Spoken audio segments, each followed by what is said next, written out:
Spain plays host to the 5th round of the 2013 FIA GT Series. We're here at the Navarra circuit, just south of Pamplona, for the penultimate round of the championship. But before we get underway, let's look back at the last round. At the Slovakia rink, Stefan Ortelli from second on the grid jumped the start, which later gave him a drive-through penalty, but there was chaos at the start of the race. Alan Day, race winner in Zandvoort, was pushed out into the gravel trap. Also in trouble was Sebastian Loeb. He got squeezed going into the first corner, ended up in a sandwich, which brought race-ending damage to his McLaren. Alan Day, a little winded, but nothing too severe. The safety car came out in order to clear up the wreckage, and when it came in, it was nearly time for the pit stop windows. Andy Zuber coming in to hand over to Mike Parisi, which got them out in a net second place. That place was soon taken, though, by Sergio Jimenez, forcing his way past up into second place. The race leader, though, was Andreas Simonsen. He got out of the pits, happy with his work, to hand over to Sergei Afanasiev. The battle was now all about second place. First of all, the two Audis sliced past Mike Parisi. The car's now in the hands of René Rast and Frank Stippler. They moved up into third and fourth places. The BMW, their next target. Coming into turns 7 and 8, they managed to glide past the Team Brazil car and move up into second and third places respectively. It was the best showing from the BMW Team Brazil squad all season, and they managed to go on to score a solid 5th place. The battle for the final spot on the Pro-Am podium was hotting up. Alex Buncombe attacking Fabio Anidi coming down into the hairpin of turn 4. He managed to go right around the outside of the Ferrari. Laurens Vanthoor then started to come into the action, trying to get past his teammate. He soon passed Frank Stippler, wasn't close enough to get past René Rast, and as a result, it was Andreas Simonsen and Sergei Afanasiev who took the overall victory and the win in Pro-Am, with WRT in second, third and fourth. A fantastic performance, with Niki Mermanov and René Rast winning the Pro Cup, but the overall race win and Pro-Am going the way of Andreas Simonsen and Sergei Afanasiev. Everyone was nice and relaxed at the driver's photograph, but there's some serious business to go on this weekend as the championship battles continue. Andreas Simonsen and Sergei Afanasiev are currently leading the Pro-Am standings. They performed very strongly, winning the race overall last time out in Slovakia, and Simonsen is confident that form can continue. For sure, the Grosser and the project car will be the main competition this week. There's only 8 points behind us. And I think this track suits the Lamborghini a bit more than the Mercedes. It's quite a heavy car, so we struggle on these small corners on second and first gear. The team made a good job to find a good setup. Overall, I think we can do a good weekend. Only a handful of points behind them is the Gottfried Racing Grasser Lamborghini of Harry Projek. Projek is joined by Gerhard Twereza this weekend, but despite that, he knows it's going to be tough to fight off the Mercedes. We try to win it, yes, for sure, but I think our, especially HDP, is very, very strong. See on that weekend with Nova driver, with Amar Müller, they have strong new drivers, so we try our best. We will fight for the title, for sure. Wolfgang Reip is also still in contention for the Pro-Am title. He'll be in the 32 RJN Nissan this weekend alongside Steve Doherty, and the Belgian is well aware of what he needs to do to stay in the championship hunt. Well, this weekend it's simple. We need to finish at the best position we can. This time in FIA GT, on this track, on Navarra track, we feel quite good. The Mercedes are too much ahead and they are still very strong, so it will be very difficult to beat them. But the most important thing is to take pleasure and to be as fast as you can. In the Pro Cup, it's only Alan Day who can stop the rise of the WRT Audis. He's in an HTP Mercedes this weekend alongside Stef Dusseldorp. But Day knows it's going to be a long shot if he's to overpower the Audis.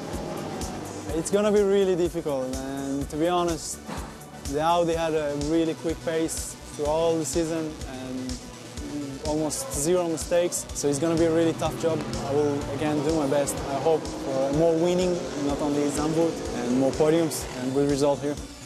Sebastian Loeb and Alvaro Parent have had such bad luck this season, they haven't been able to capitalise on the pace their McLaren has shown. But this Navarra circuit has been known in the past to suit the MP412C.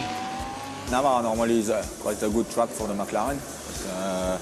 I know they opened the restrictor from the Audi, which was even the fastest before, so I think it's no chance.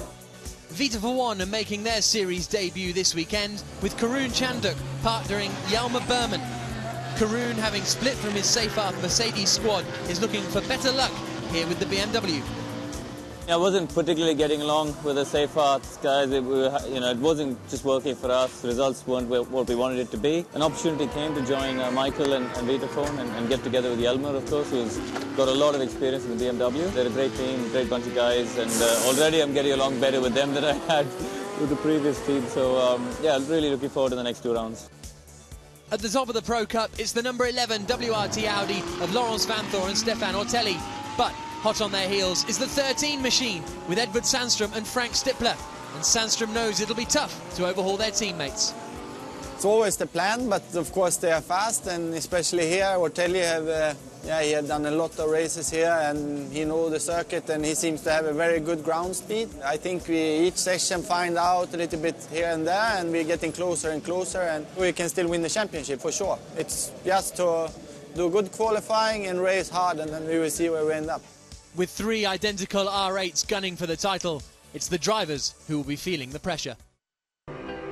What a piece of work is a man. What a piece of work is a man.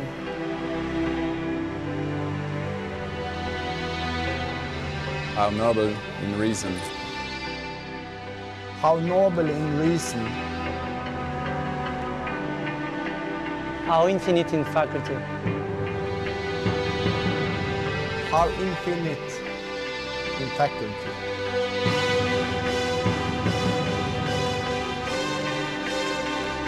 In form and moving, how express and admirable.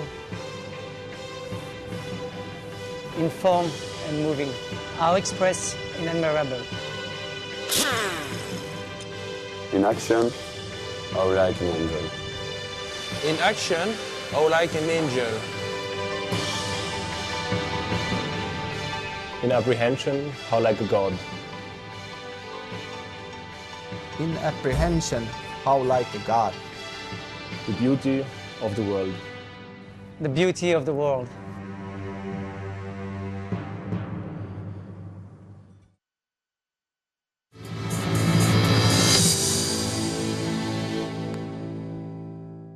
It's time for the qualifying race for the 5th round of the 2013 FIA GT Series. We're here in Spain on the penultimate leg of our tour around the world, and it's going to be a very entertaining race because we've just had some rain start to fall here at the Navarra circuit. You can see the clouds, they look pretty dark. The air temperature's about 17 degrees, track temperature 16 degrees, but John, the brollies are up. Yes, we thought we'd seen the race. The end of the rain. We had a lot of rain here for qualifying, and overnight the track dried out. It was dry this morning for warm-up, but in the 20 or so minutes since that session ended, we've had clouds come over the racetrack, and it's more a drizzly rain than the kind of rain that we saw yesterday afternoon prior to qualifying. Here's a look at the grid then. On pole position, it'll be Marc Basseng starting alongside Edvard Sandström on the front row. Oliver Jarvis making his FIA GT Series debut will be starting in 3rd place. Michael Ammermuller, great qualifying performance from him. He'll be in 5th place. 6th place BMW won't be there. Vanthoor, championship leaders, only managed 7th position. Dusseldorp and Ordóñez starting in 9th and 10th position, but that Nissan will have to take a drive-through penalty for an engine change. Hjalmar Berman in 11th. Watch for him climbing up the order. Same can be true of Duncan Tappy in 13th position. Harry Procik, 2nd in Pro-Am Championship, will start in 15th place on the grid. Wolfgang Reip ahead of Mike Parisi, who had a terrible qualifying session. He's looking forward to flying through at the start of the race with Philippe Sledecka and Martin Matska, another newcomer to the series, at the back of the grid. But through the final corner they come on the green flag lap. We're about to get racing in the 5th round of the championship. It's the qualifying race about to start here at Navarra. Marc Basseng on pole in the Lamborghini, Sandström 2nd in the Audi as the lights go green. It's a good start from Alvaro Parent, pulling towards the outside on the run down to the first corner. Parent's going to take the lead here. Fantastic start from the Portuguese driver. Basseng gets shuffled back. A phenomenal start from Lucas Ordóñez. He's up into 3rd position, but he's got onto the slick AstroTurf on the outside and can't get it slowed down. Look how cramped it is going into turn 3. Ordóñez off the road again, but somehow he has gone from 10th to 3rd by the time they get to the first corner. Everyone else busying their way through the left-hand kink as the second McLaren runs wide. Yeah, Mac Brady in the way. He got trapped with traffic all around him and nowhere to get back onto the racetrack. But what a start from that Nissan in third place. An absolute screamer up the outside and around the outside of turn one and slotted that Nissan into position. And, well, you can't do better than that. There's been a huge shuffle around. Stefano Ortelli looking on, looking quite concerned. Where is his Audi? Oh, there's 4, 5, 6 abreast coming down the back straight there. Michele Rugolo is up into 4th place. It's 5th place for Stef Duffeldorp. 6th position, possibly now 5th, as Laurens Vanthoor tries to go past Stef Dusseldorp and does get up into 5th place. Then we've got Harry Procek and a huge gaggle of cars further back. What on earth? Look at this, Matthias Stump making a move on Jelmer Berman now. Stump in the white Lamborghini going past the BMW. What happened to our pole sitter, Marc Basseng? He's dropped down the order so rapidly, I can't even see him coming through there. Oh, and there's a spin. That's the McLaren. Von Ryan McLaren, Duncan Tappy has been tapped and spun around, and he's going to have to wait for the whole field to get through. He may well have had the engine that was coming through turn 13. So turn 12. So we now the field beginning to string out, but certainly where did Marc Basseng get to? He was sort of swamped by the entire field on the run up to turn 1. He and Oliver Jarvis must have had a moment, because those two are now running right at the back of the pack. Across the line they come at the end of lap 1. Alvaro Parent leads by 1.3 seconds. Sandstrom is 2nd. Lucas Ordóñez is 3rd. 4th is Michele Rugolo. 5th is Laurens Vanthoor. 6th, Stef Dusseldorp. And yes, Jarvis coming across the line 19th. Basseng coming across the line in 18th place. So our 1st and 3rd place starters now running in 18th and 19th places respectively. It certainly looked very congested when the cars were coming out of turn 8. That's the corner that leads on to what we call the back straight. Whether that was the area where the contact or whatever took place occurred. And we never get a little opportunity to see back on that opening lap, certainly into turn 1. Everybody except Lucas Ordóñez appeared to be fairly cautious. He just charged up the outside. Oh no, Stef Dusseldorp has been spun round by Matthias Stump, coming into the right-hander of turn 8 that leads out onto the back straight, and that HDP Mercedes is parked there. He gets going again, but that's a real shame for their championship challenge. Okay, so we're hearing that the 24 Lamborghini of Basseng and Oliver Jarvis are both on dry weather tyres. So that explains it. Basseng, we think, was on dry weather tyres, apparently, according to our sources. There's the start of the race. Look on the right-hand side, we've got Lucas Ordóñez in that big white Nissan getting a rocketing start. Everyone else struggling as they come into the first corner. Well, Parent's got the job done. The reason why the cars on the left-hand side of the grid got the advantage is if that was the case, that we saw the Lamborghini at Basseng starting on those slick tyres, then everybody on the right-hand side was going to be backed up, because Basseng could not take the risk of trying to get through turn 1 and then into turn 2 and 3, simply because there was no grip. And it was the people on the left-hand side, and we see Alvaro Parent doing a brilliant job of just going down the left-hand side, staying wide in turn 1. And look at that. Well, there's a bit of a smile. You don't often get a smile from Sebastian Loeb, but there we see it. But everybody now who is on that wet tyre, looking for the damp or the wettest part of the racetrack, they want to try, if possible, to string out their race until that pit lane opens in what will be another 15 or so minutes, rather than having to come in and go on to slicks and then having to come back in again and do the driver change. Now, the handy thing having Basseng and Jarvis out there on the circuit is that and Rugolo gets onto the... Oh, yeah. He just ran the curbing on the outside of turn 2, and consequently an easy overtake for Laurens Vanthoor. That's just what you want, a driver to make that pass available to you. As the battle for the Pro-Am lead continues and Procek gets out of shape, and that means it's an open gap up the inside, and Matthias Stump moves through. Procek just got out of shape through the middle part of turn 5, and Matthias Stump in the ACL by Road Drive Lamborghini is now up into the lead of Pro-Am and into 6th place overall. 5 minutes to go before the pit stop window. Vincent Voss watching on, Frank Stippler behind. And I'll tell you, the gamble of starting on slicks has not paid off, because Marc Basseng has finally got into a 1:57. That's still 7.5 seconds behind the pace of the lead car, Alvaro Parent. The judgment, bearing in mind ambient temperature, track temperature, the nature of the circuit, bad decision. We've just seen Oliver Jarvis continuing to be lapped, this time by Berman, Rugolo and Stump. And it is Michele Rugolo and Matej Stump doing battle here over 5th place. Stump looks up the inside in the Lamborghini and slides through. And just watching Stump, he's done 2 good passes. Once there we saw on Rugolo, and it was coming into turn 13. He's got through, and Rugolo thinks he might have a chance to come back. He's trying to down the outside, get the better exit off turn 15. But Stump did a good job. He did it in Harry Project. He forced the error there. As we go back to this battle now for 2nd place, and Team Boss Vincent Voss, well, the mind, I'm sure, is wondering what's going to go on. And it's Van Thor who is leading the championship, and he's going to try and go around the outside at turn 1. Laurence Van Thor, can he get past into 2nd place? He can. What a phenomenal move, but Sandstrom still has the inside line coming into 3 and holds the place. But what a daring attempt from Van Thor. And what good, look at Vincent Voss pulling his hair out. Oh, sorry, Vincent, you don't have any to pull out. Maybe that's the reason. Look, Van Thor back behind Edvard Sandstrom, battling into turn 5. And I mean, these 2 drivers are going at it. Again, I mean, there's no paint being swapped at the minute, but this is a real drag it out knuckle fight between the 2 Audi drivers. Oh, damage. And off has gone Aman Ibrahim in the BMW, and he's on the circuit. Will this bring out the safety car? Potentially. We'll have to wait and see. He's lost that. Where is that? That's into the first corner. Straight in, whether he was in turn 1. He may have been involved in a battle, but he's not. He's topped and tailed the car. He's damaged the nose and the tail of it. So we'll hopefully maybe get a little glimpse of that as we see this battle that's waging between Van Thor and Sandstrom. There is the BMW driver out of the car. He's going to be disappointed. So it sounds as though most teams are making slicks ready in the pit lane. Here's the look from Van Thor.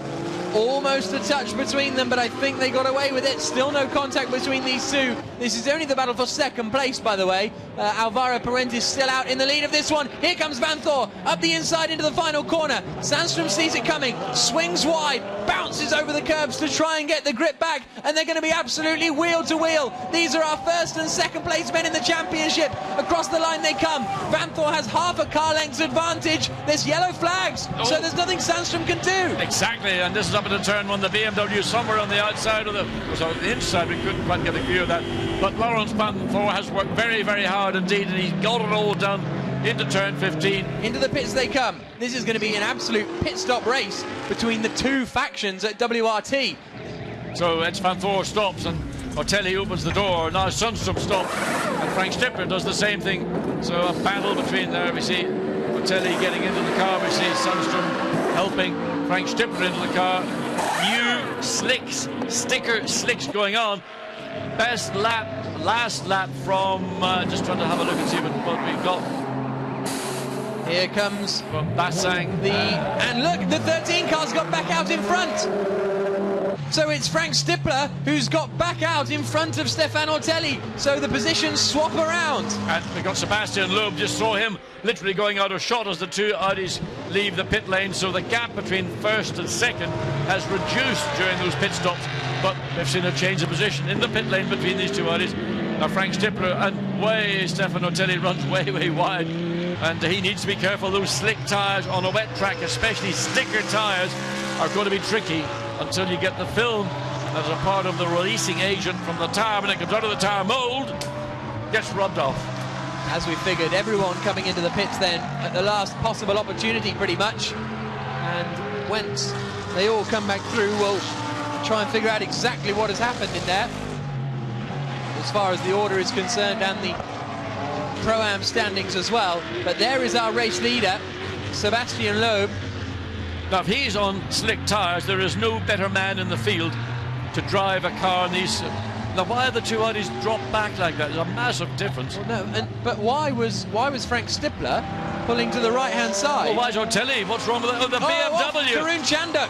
Karun Chanduk's gone off, I think, on the run down towards turn 8.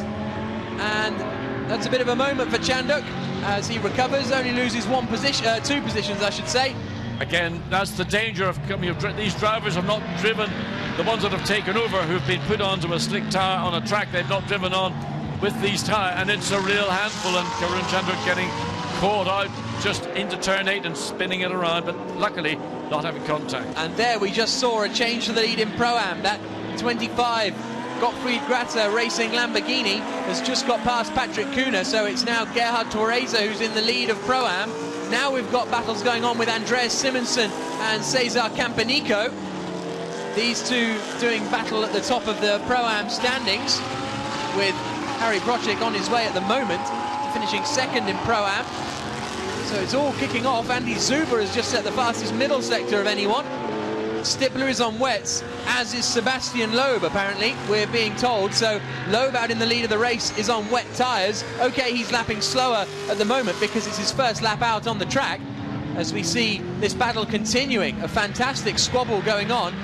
But that's the news I'm being given, is that Loeb and Stippler are on wet weather tyres. Doesn't look like it by their times. They're doing 1:57s. But we'll wait and see if those times improve. Let's focus on this on-track battle at the moment, though, because it's all frantically going on for the lead of Pro-Am. And it is now Cesar Campanico who has moved into the lead of the Pro-Am class in that 14 Audi. Everybody who's on slicks is struggling in the middle 50s. Those are on wets are running in the low 50s, or even in the case of Sebastian Loeb, a 1:49. Now, what have we got going on here? All sorts, by the looks of things. It's Attila Abreu at the head of this queue, and behind him is Alex Buncombe, and now in front of him is Alex Buncombe as he gets up the inside. This is all over 13th position, believe it or not. So it's 13th place for Buncombe, 14th place for Abreu, 15th place for Tappy in the McLaren, and 16th place now for Hubert Hoped in the Mercedes. Here comes Andreas Simonsen again then across the line. Is he going to be able to get past this time going into turn one? Looks to the outside to try and go around the outside of Campanico and pulls it off. Good stuff from Andreas Simonsen, the Swedish driver who won overall last time in Slovakia ring. And here comes the battle for third place. Through goes Gerhard Torreza. Yeah, I mean, just simply, he's got wet tyres, Ortelli's on the slicks, and even Ortelli's last lap at 1:55, nothing he can do about it. So I think it's over for Ortelli. The slicks, even in the last 15 minutes, unless something miraculous happens, I don't think we're going to see the track dry in time. Like luck, miracles don't happen. It was a bad call, that's all you can say. And Kader goes down the inside, makes the pass on, well, trying to get back again, and he's on the inside. So Karun Chanduk, using all that experience from talking about being a racing driver and the experience of being one. So good race going on with these two BMWs.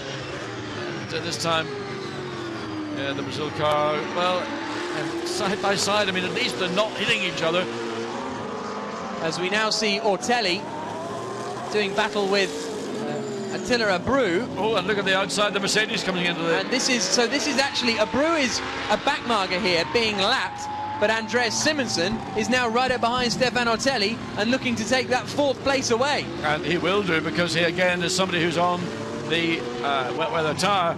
Ortelli's last lap actually was a 1:54, which is the quickest lap. Again, you can see the back of the car shimmying as it turned through the exit of 14, but Simonsen can get up the inside of the Mercedes. He's got the traction, and nothing Stefan Ortelli is able to do about it. We're on board here with Sebastian Loeb.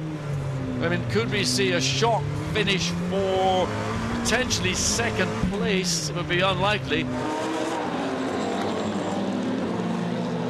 Ortelli struggling so badly on those slick tyres. He's still lapping in the 1:55. Here comes Campanico into the final corner. Ortelli goes wide. That's going to allow Campanico the chance. It's not the final corner, my apologies, but it's still a sharp right-hander.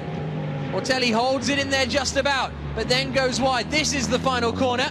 And here comes Andy Zuber. Watch for that McLaren. Absolutely. Takes the wide line in. He's going to slingshot out of there, and he's going to try and get past both of them on the start straight. Here we go then. Andy Zuber in the white McLaren. Past one Audi in an instant. Can he get past the other Audi by the time they get down to the first corner? This is the battle for third place in the Pro Cup.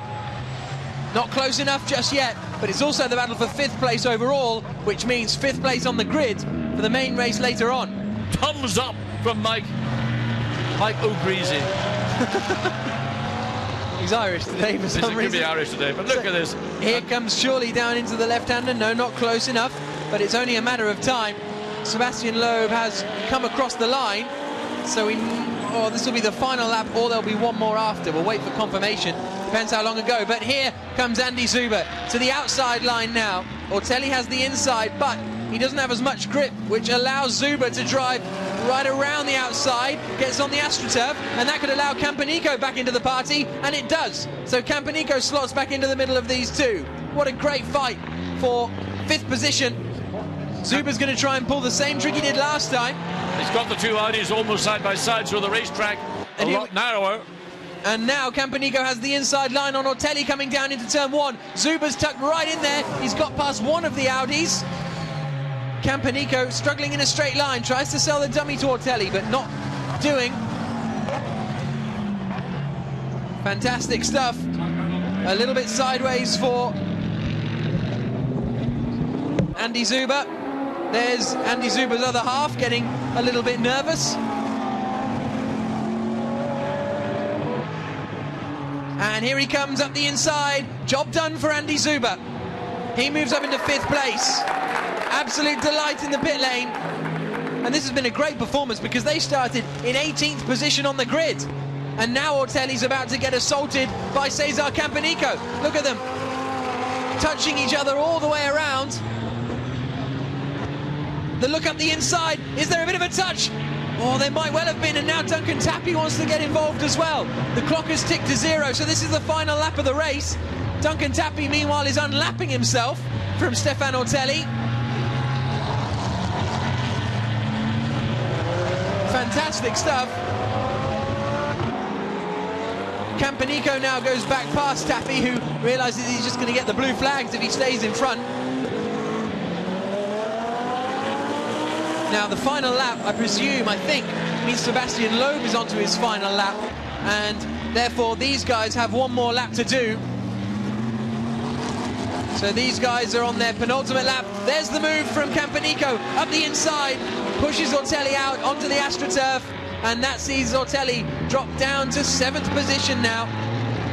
What a disastrous race this has turned into for them. There's the Sebastian Loeb Racing pit wall. They've seen their car come home to win the qualifying race twice already this season. They're getting used to these victories, but they're yet to pick up anything in the main race. Will that change here at Navarra? A circuit that has been so strong historically for McLarens continues to be so. The checkered flag is out.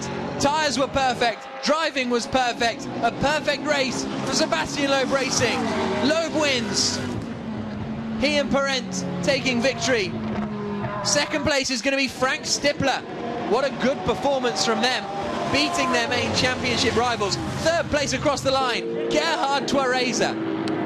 Fantastic performance from Tuareza and Procek. Here's a look at the results after the qualifying race. This will then be the grid for the main race coming up later. Sebastian Loeb Racing taking the win. Loeb and Parent in 1st position. Stippler and Sandstrom finishing in 2nd place. And a fantastic performance from Gerhard Tuareza and Harry Procek to finish in 3rd position and winning the Pro-Am class. Claudio Stanislav and Michele Rugolo finishing 8th overall, winning the Gentleman's Trophy. But look at that, championship leaders Ortelli and Van Thor only finishing in 7th position. Further down, we had the 35 Nissan. Despite serving a drive-through penalty, Bunker Ordonez managed to finish in 13th position. Mark Basseng and Stefan Racina, pole sitters, finished in 15th position. Meir Melnoff and Jarvis started 3rd on the grid. They finished in 18th place. Alan Day and Aman Ibrahim were retirements. But we can now hear from our race winner, Sebastian Loeb. He's in the pit lane with John Watson.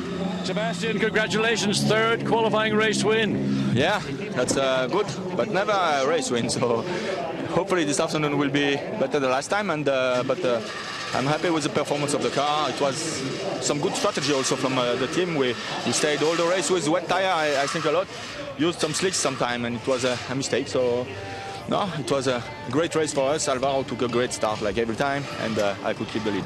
Sebastian, today, were you a racing driver or are you still a rally driver in these conditions? Maybe a bit of both.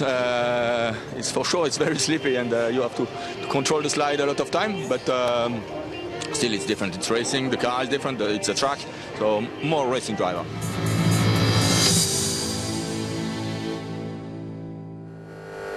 The rain has plagued us all weekend here in Spain, but the sun has come out ahead of the final race of the weekend, the main race in terms of the FIA GT Series for 2013. It's the 5th round of the season, the penultimate round of the season as well, and the championship can actually be wrapped up today, although that seems unlikely. Air temperature is now a lovely 22 degrees, track temperature's up to 21 degrees, so we're going to be getting involved with a proper race this afternoon, which should be very entertaining after a frantic wet-dry race earlier on. There's a few championships to be resolved this season. The man chasing in Pro-Am is Harry Procek. He's on the grid with John Watson. Harry Procek, you're second in the Pro-Am Cup, only 6 points behind the Mercedes here. You've got a great opportunity to score big points. Yeah, I hope we use this opportunity today. In the rain, qualifying race works really well from 15 to 3. We know how strong especially the HDP car is, and we try our best today. So Gerhard Tweiser is going to start. Anything you're going to do special, or just basically the best you can? I hope that Gerhard make his best job. He do it also in different other series. He's a young good one, and we try our best. We will see. I hope we can keep the speed like what we do in the rain. It's for us now a big surprise. We will see. Cross fingers. Surprise us. Many thanks. Great to hear from Harry Procek. Gerhard Tweiser drove a superb race earlier on in the qualifying race to finish in 3rd position after starting 15th on the grid, and he's a young driver making his FIA GT Series debut. He's raced in FIA GT3 before, as well as the Lamborghini Super Trofeo as well, and he's had a very successful single-seater career. Finished 5th in the ADAC Formal Masters in 2010, where he was racing the likes of Richie Stanaway, Dominic Baumann, Lucas Wolf, Sven Muller, Maximilian Buch. He beat those latter drivers, so impressive young man is Gerhard Tweiser, and his form was certainly something to be reckoned with earlier on, and let's hope it will be again this afternoon. That's the battle for Pro-Am, but in Pro, it's Stefan Ortelli and Laurens Vanthoor leading the championship. Chasing them all the way is Frank Stippler and Edvard Sandström. We can hear from the Swede. He's with John. Edvard Sandström, right tyre choice for the qualifying race. You've got a great opportunity to hunt down your teammates and get that 16-point disadvantage down to something into single figures. Yeah, that's the target, right? If you want to win a championship, you have to start to catch up, and happily today the margin is a little bit closer again, and hopefully we can do a good main race now. So, Edvard, there's a lot of work going around the front of your car, working on the discs, and is there a problem there, or is it just something that you want to check out? It sounds like it was a serious problem in the warm-up lap here, so it's serious. Yeah, it's serious. So I don't know what. I hope it will be fixed now, but it's not a very good sign. No, it's not a good sign indeed. So what can you do off the line? Have you got the power just to get into turn 1 ahead of Sebastian Loeb and the McLaren?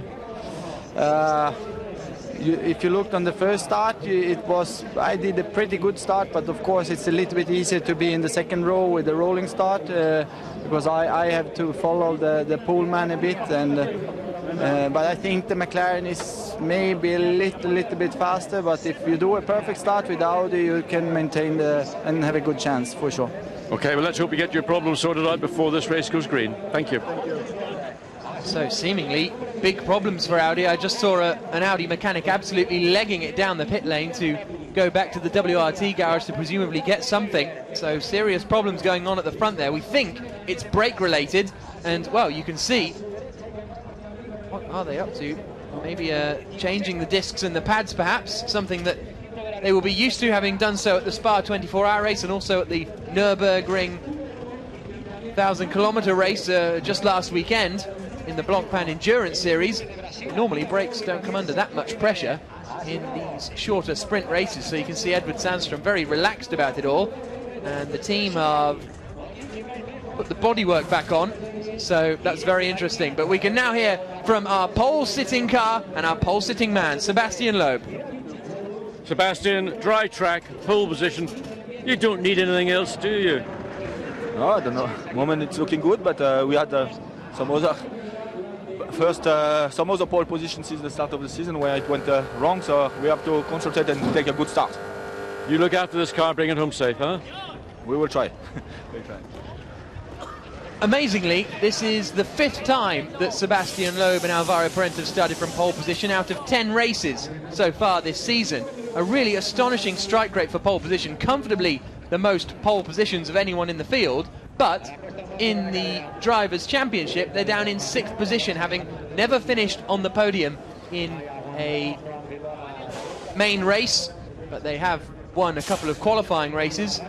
There you can see concerns. This morning they won their 3rd qualifying race, but look at that, Vincent Voss on the left-hand side, the gentleman in the headset, he's the man having a look at the brakes, but it looks to me as though the problems are solved, and this is the post-mortem of the old brake system.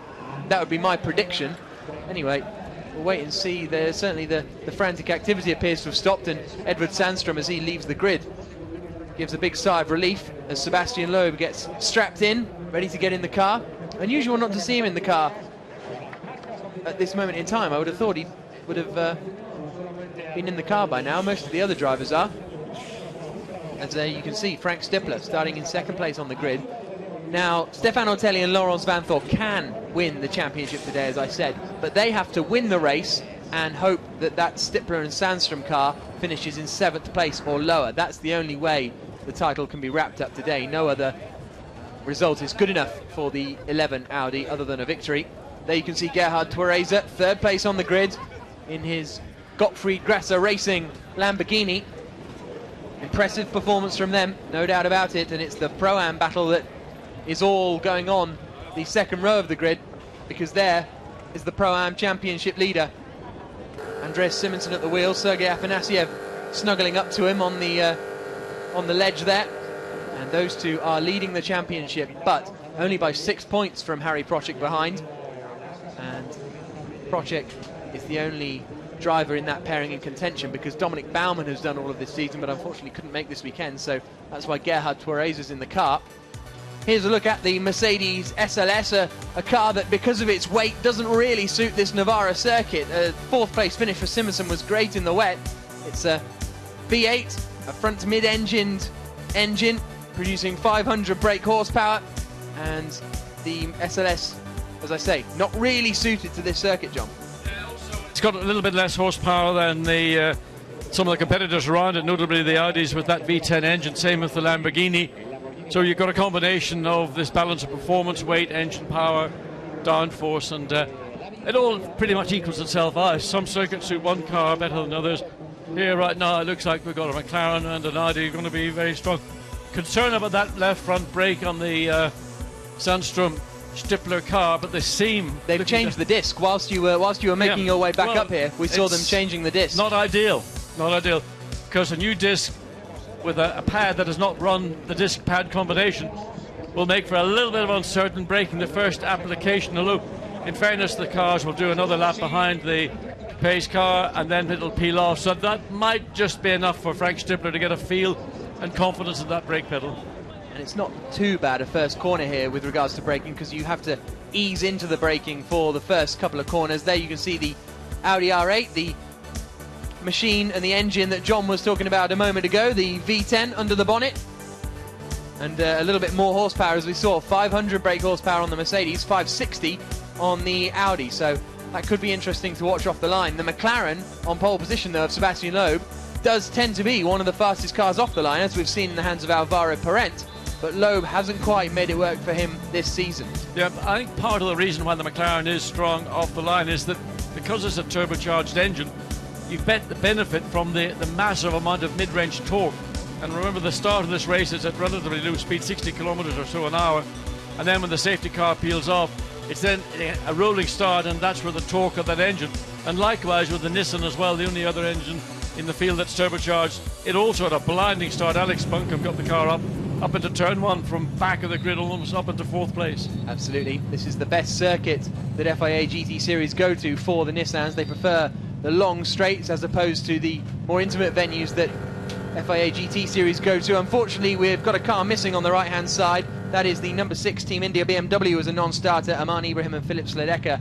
Ibrahim wrecked that car at turn 1 in the race this morning, and they haven't been able to repair it. So starting at the back of the grid will be the number 1 HTP Gravity Charouz car of Alan Day and Steph Dusseldorp as the green flag waves and gets underway. Such a shame for Dusseldorp being punted out of the race this morning. The damage meant they had to retire, and therefore they will start right at the back of the grid. That car won at Zandvoort, so keep an eye out on them. Slicing through the order, Alan Day it will be starting the car as they make their way down to the first corner, and there'll be an awful lot of attention on Frank Stippler's brakes, I imagine, as he tries to bed them in these opening few corners so that he's all set to go when the race gets underway. Also, a man to watch out for at the back there is Nicky Meyer-Melnov in the other WRT car, and the Lamborghini Blancpain of Stefan Rossina starting in 15th place, because the Lamborghini and the Audi gambled on using slick tyres this morning on a wet track at the start. Didn't work out for them at all,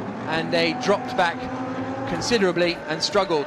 Here's a look at the grid then ahead of the main race here in Navarra. It's Sebastian Loeb on pole position for the 5th time this season. Championship second place men right alongside him on the front row. Andy Zuber will start in 5th place in the second Sebastian Loeb racing car. Then our championship leaders there in 7th place. Stefan Otelli at the wheel of the WRT Audi. Patrick Kuna and Alam Koder complete the top 10, whilst Doherty and Chanduk will start on row 6 of the grid. Alex Buncombe should be making a good start, and alongside him will be Gregoire de Moustier. Stefan Rossina, the car I just mentioned, will be starting in 15th position. Watch out as well for Nicky Meyer-Melnov, and Attila Abreu should make some good progress as well. And Alan Day will be the last man on the grid, which is a real shame. It's going to be tough, but John, we had rain in qualifying, we had rain in the qualifying race, but finally we've got some nice dry action.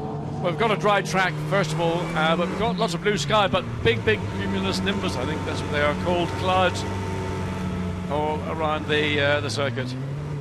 So on board with Sebastian Loeb, he was on pole position at the Slovakia ring last time out, and he tried to control the pace, didn't he, at the start of the race, and that kind of backfired on him a little bit. I wouldn't have put it as politely as that.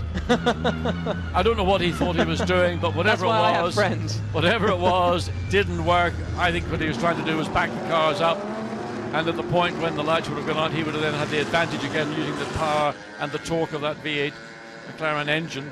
It all went wrong, and consequently an opportunity. We saw what happened in turn 1 for Sebastian Loeb. He got caught. The left front tire went down, and that then set up a little fire in the front wing. But here, let's go. Here we go then. It's Sebastian Loeb on pole position. When the lights go out, he will floor the throttle and the race will get underway. As the lights go out now, who's going to get the best getaway? Zuber darts out immediately, but there's no progress for him as they flash down towards the first corner. It's a good start from the outside there for Andreas Simonsen trying to get around the outside. Zuber's up into second place as they come into turn 1. He's got a brilliant getaway, battling there with the Lamborghini. Simonsen's gone wide. Everyone's safely through these first few corners. Simonsen goes wide again, but it's a Sebastian Loeb Racing 1-2 up at the front. Brilliant start from Zuber. Third then is Gerhard Twereza. Fourth has gone the second place in the championship car of Frank Stippler. Is that our championship leaders off? It is! The number 11 car, Stefan Otelli, sent spinning at turn 5. I thought that was a right rear puncture. It's not just the tire, it was so distorted with that spin, so he has gone to the back of the field, and not only has been a bad day in the qualifying race, it's just gotten an awful lot worse. But where is the Stippler? It is 4th place. It's the 4th of those cars coming down the back straight into turn 9. And right behind him actually is Steve Doherty in the Nissan. There's also moves being made there with Karun Chandok getting past, but then getting back past because Hubert Hope ran too deep into the corner. Well, what can Stefan Otelli do? Did he pick up any damage after that contact? That's going to be the thing to see. I presume it was contact anyway, coming down into turn 5 with all the cars closing in on one another, but it's a Sebastian Loeb Racing 1-2 up at the front. It looked like everybody in turn 5 was just so bunched, and Stefan Otelli appears to have been maybe on the outside going into turn 5 and just got squeezed on the outside. Consequently, he is now running at the tail of the field. So we'll see whether he can catch up with the rest of the pack and how quickly he can make his way through the order. And there is Nicky Meyer-Melnoff in the number 12 Audi, but across the line then comes Loeb, half a second clear of his teammate. It's all kicking off for 4th position, as it looks like Steve Doherty is going to go past Frank Stippler down the straight. So Steve Doherty having an absolutely fantastic opening lap. He's up into 4th position. And that's just simply just a good engine at a turn 15, using the power, again the torque of the Nissan engine, and no problem whatsoever getting ahead of Frank Stippler, who doesn't really need to find himself dropping one place further down, having started on the front row of the grid alongside Sebastian Loeb.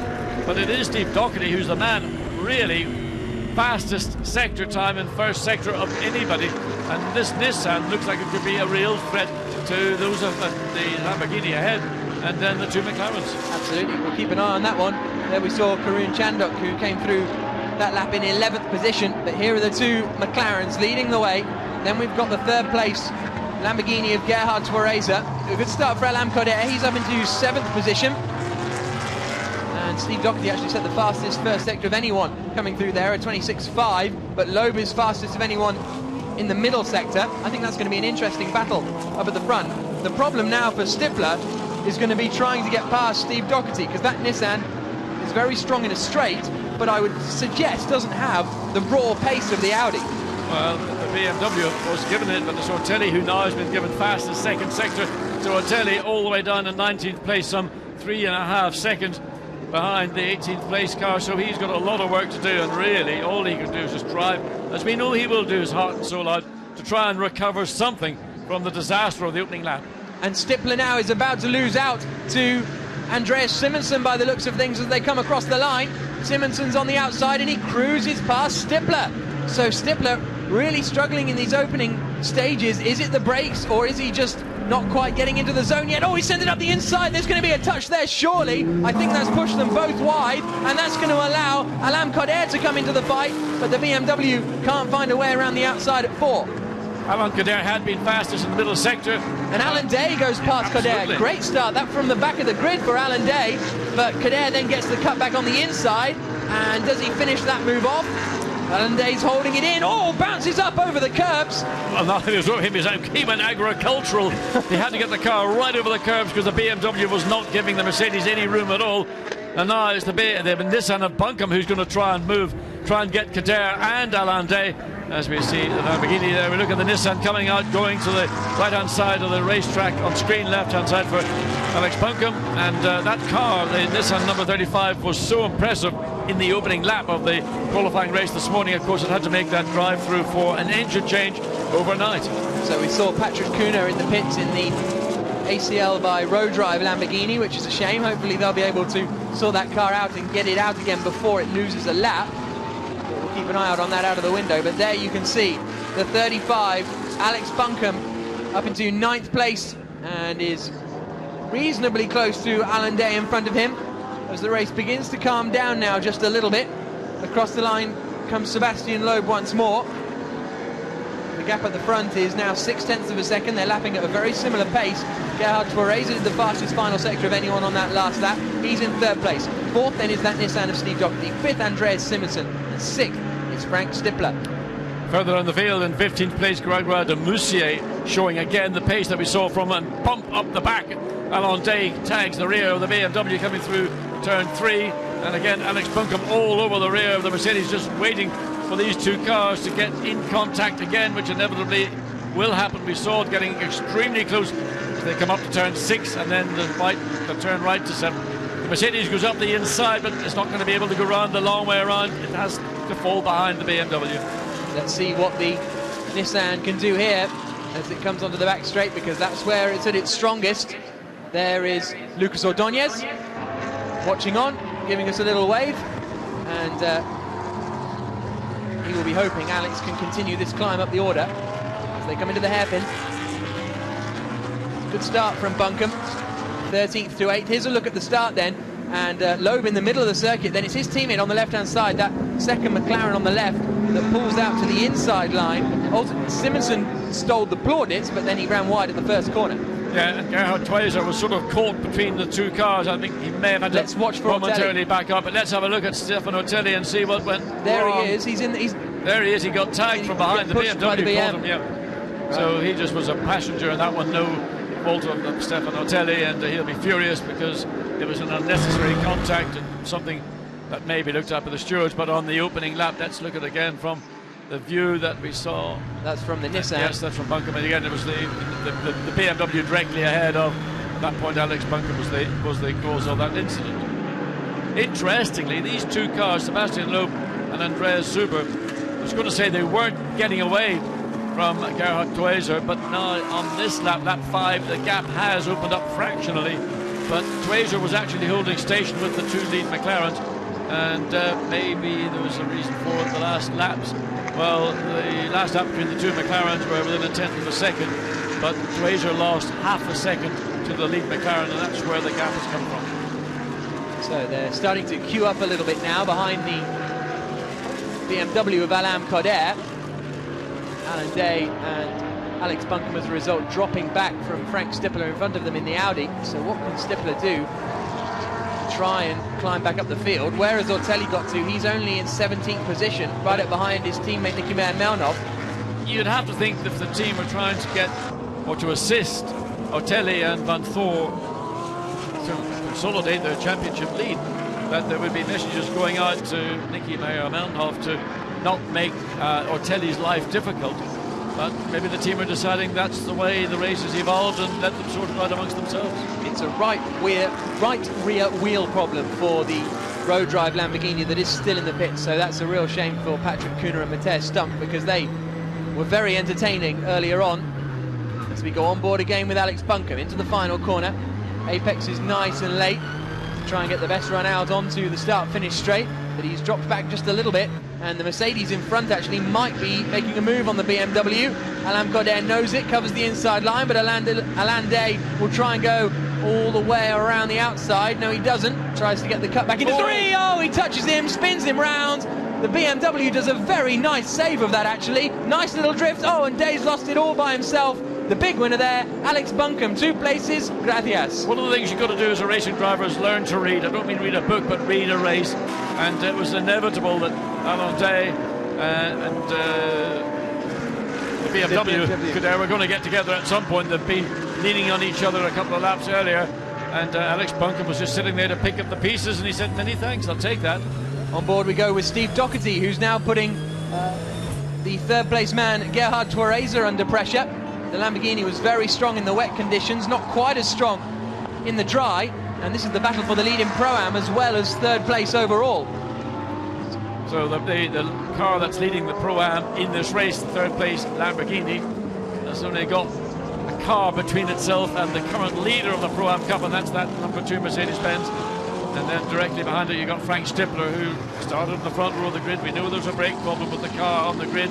We hope they had that rectified, but certainly Stippler's race has been a race of going backwards, not staying and consolidating the front row grid position. But the 3 cars in front of him are all in Pro-Am, so if it were to finish like this, Stippler would finish 3rd in class, Ortelli would finish 9th in class, which would mean the gap going into the final race of the season in Baku would only be 4 points if things stay how they are. So it's still good news for Stippler and Sandstrom. Here's the battle for 3rd place then. The 2 Sebastian Loeb Racing McLarens are absolutely on their way. Here we've got some action with de Moustier going past Stefan Rossina. So that's de Moustier going up into, what is that overall, 10th, up into 9th place. Position, yes. And that's been a very strong drive all weekend for Gregor de Moustier in the Van Ryan Racing McLaren. Stefan Rossina, I thought, might have been able to make a further progress. Remember, there was a car that started the qualifying race at the front of the grid.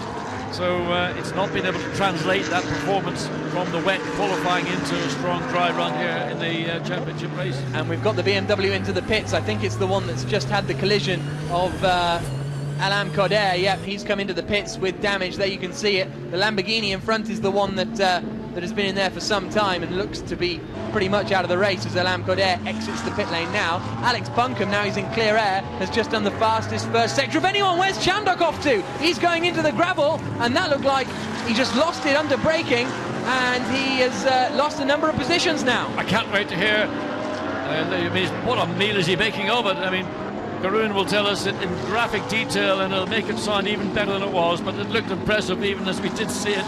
Poor chap. So there is Alex Buncombe, who's absolutely on it. Fastest first sector of anyone as he starts to reel in Frank Stippler in front of him. The two McLarens are still absolutely nose to tail. Look at this. Well, I think it's the best run we have seen all season from Andreas Zuber in the sister car. I mean, I don't know whether Zuber is going to try and have a little nibble at the rear of Sebastian Loeb's car, maybe even think about trying to take the lead. I'm sure there's nothing that stops him from doing so, but it just indicates that Andreas Zuber has got the potential. We've seen that from other seasons and other forms of motor racing, but it's never quite come together as successfully as we're seeing it here right now. No, he's a very successful driver, is Andy Zuber. He's won races in GP2, in Formula Renault 3.5. He's raced GT cars for the last couple of years.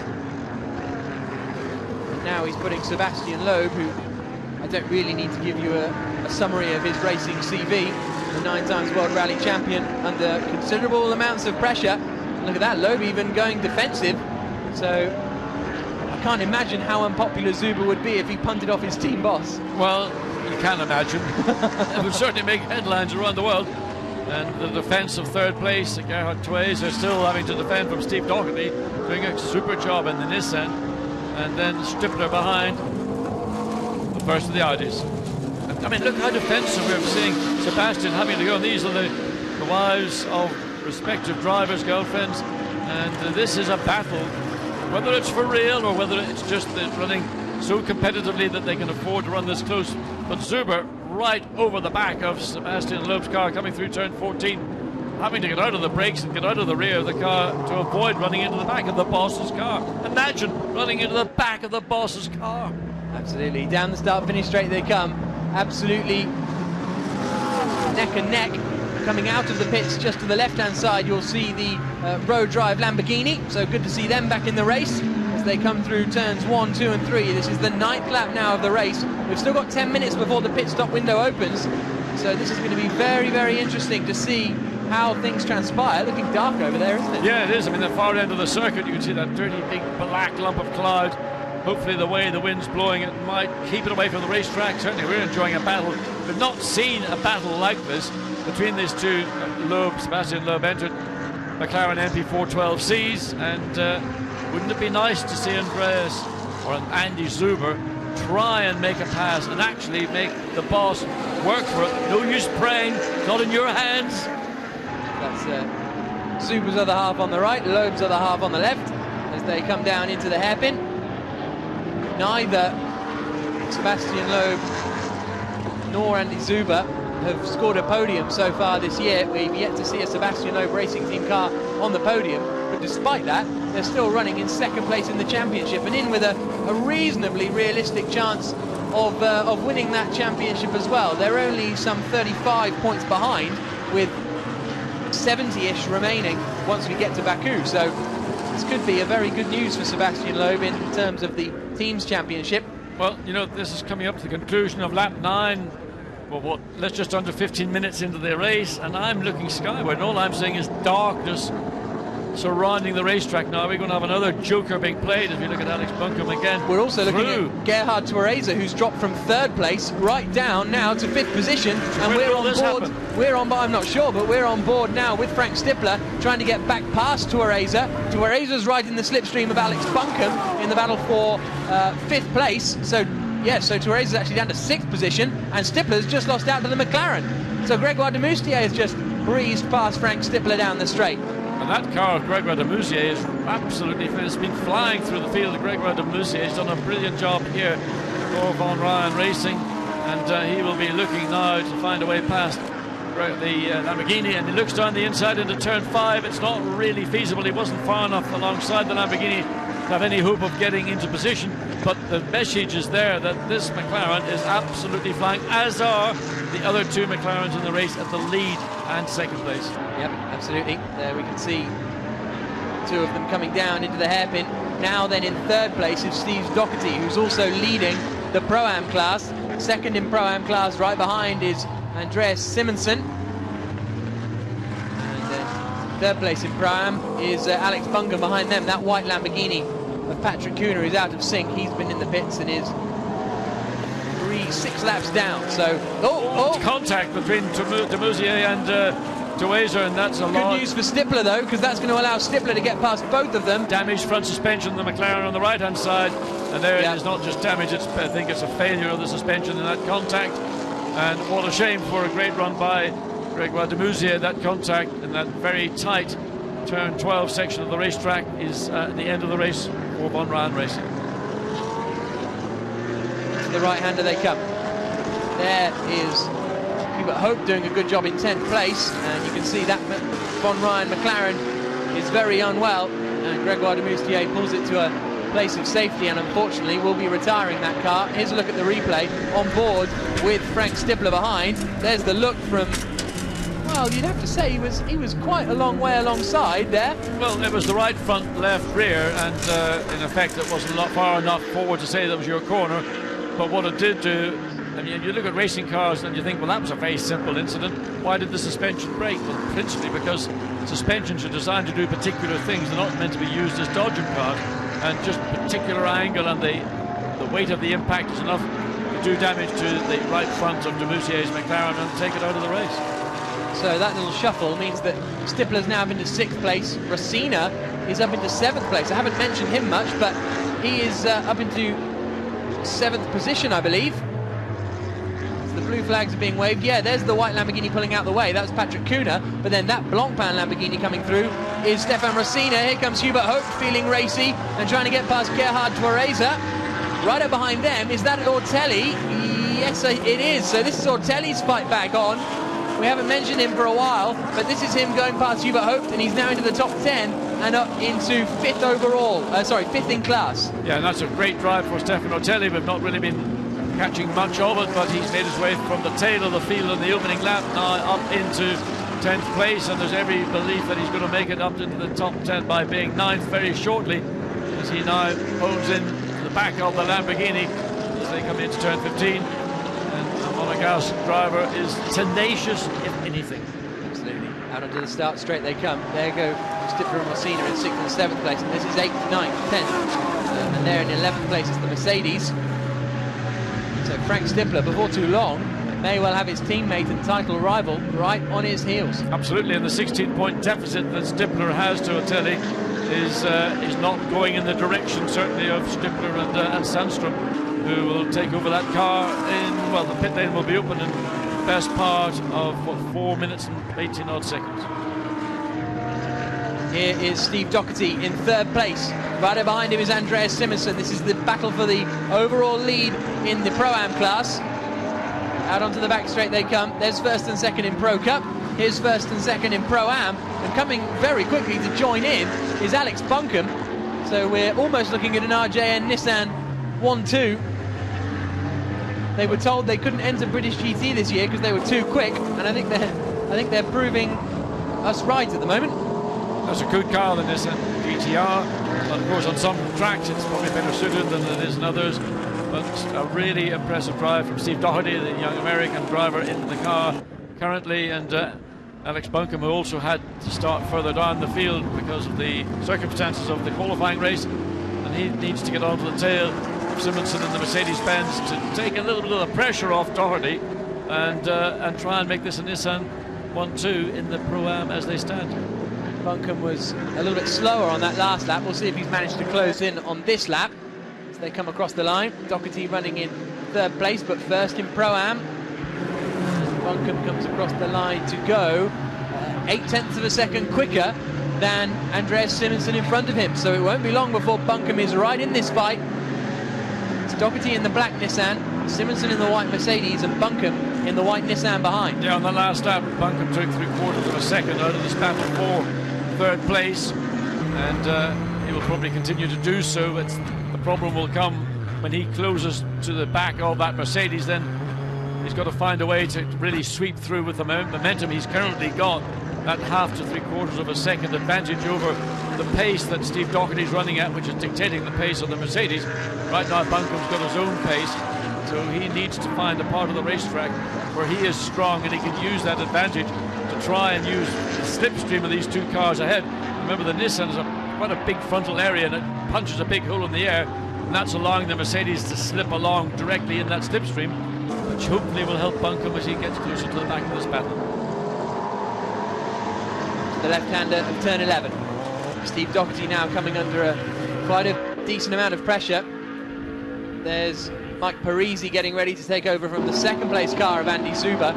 So pit stops could well decide the order in which these drivers come out in up at the front, and pit stops can decide everything right throughout the field, really. It's such an important role of FIA GT racing. To the last corner they come. Doherty going a little conservatively defensive, but he knows that Nissan is strong in a straight line. Simonsen, though, got a pretty good drive out of the final corner, but the Nissan, with its straight line grunt, is comfortably able to hold him off, and all this allows Alex Buncombe to come into the party and take another half a second out of the guys in front of him, so he's only 0.8 of a second behind now.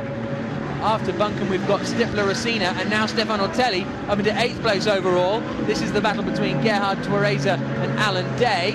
Day in the HTP Mercedes, Tuareza in the Lamborghini behind. So a lot of disappointment maybe in some respects. I thought Gerhard Tuareza, after a blinding drive in wet conditions, might have been stronger in the dry conditions, but not to be the case.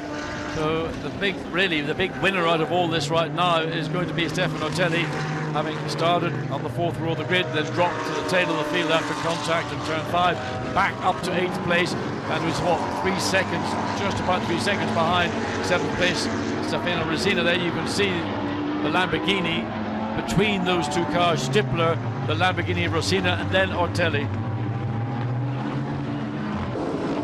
Now what can Andreas Simonsen do? He's been right up behind Steve Doherty for a good amount of time.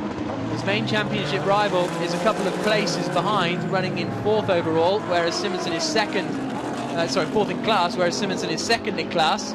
But Alex Buncombe is now right with these guys, and watch out for the Nissan coming out onto the start-finish straight, because that's where it's strong, and that could be the opportunity for Buncombe to try and make the move and make it an RJN Nissan 1-2 at the top of the order in Pro-Am. He's about as close as you can get without having contact or losing momentum, and really what he wants now is to follow the Mercedes and try and pick up whatever slipstream is available to him. And you can see again, Doherty is able to pull away. Buncombe is getting the slipstream. He's beginning to close, but the defence from the Mercedes is precluding a pass. But now Simonsen's going to have to think not just about what's ahead. Outside for Buncombe, but he can't get the job done. But can he do it in the undercut? No, but now Simonsen has got to worry not about trying to get past the Doherty Nissan, but he's got to try and think about preventing the Buncombe Nissan from passing him. It's suddenly got a lot more difficult for Andreas Simonsen, but he's a very experienced racer, the Swede, and he's been very impressive this season as well, taking very strong qualifying performances and race performances. They won overall last time out in Slovakia. What can he do coming down the back straight as they come towards the hairpin? Nothing doing just yet, but I think Buncombe's best opportunity is on the start straight. There's Andy Zuber, and he's got a problem. Right rear puncture for Andreas Zuber from 2nd place in the race. That's devastating for him. Great news for Loeb on a personal level, because that gets him off his back. Oh, but Loeb's coming in. This could be, I mean, hopefully they will get that number 9 McLaren sorted before Zuber comes into the pits. Meanwhile, here's the Simonson's got past Doherty. Doherty wants to go into the pits. Oh, his teammate's there. Oh, no. So they both have to stay out. Well, I mean, the two Nissans, I don't know what they were thinking they were doing, but we got Simonsen ahead of Steve Doherty, and then all of a sudden Buncombe saw the opportunity and he got squeezed to the outside of the track before they got to go through turn 14. And so really the two Nissans tripping over one another. The Mercedes is clear now as we look at the, well, in fact, it's Simonsen technically leading the race because they've yet to pit stop. Doherty 2nd, Buncombe 3rd, Ortelli up to 4th place. But of course, the overlap from pit stops will then very close, very tight in the pits. Harry Project going to get into that Lamborghini. But that was our race leader who's just been into the pits and back out again. Sebastian Loeb has now handed over to Alvaro Parent. And there's a drive-through penalty for that HTP Mercedes car number 1 for avoidable contact with that BMW a few laps ago, which I think is probably fair enough. Absolutely. And so we've had the 1 McLaren go out of the pits. Has the 2nd McLaren left the pit lane? Yes, it has. It's quite a long way behind the car that Alvaro Parent is in. So you see Audi's now filtering out as well. So it'll be interesting to see when the rest of the field come in, whether they choose to come in at the earliest opportunity. As we've seen the leaders And I think Andreas Zuber's was not a choice, it was a necessity, but it happened to be convenient that the pit stop window had just opened.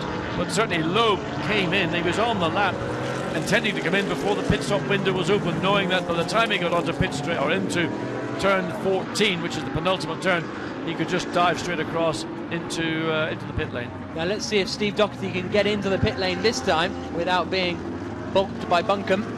He can indeed. And they're both going to come in, so that's going to be busy times for RG. And I think Ortelli's coming in as well behind, did I see? Might have made that up, but I thought I saw the Audi darting in.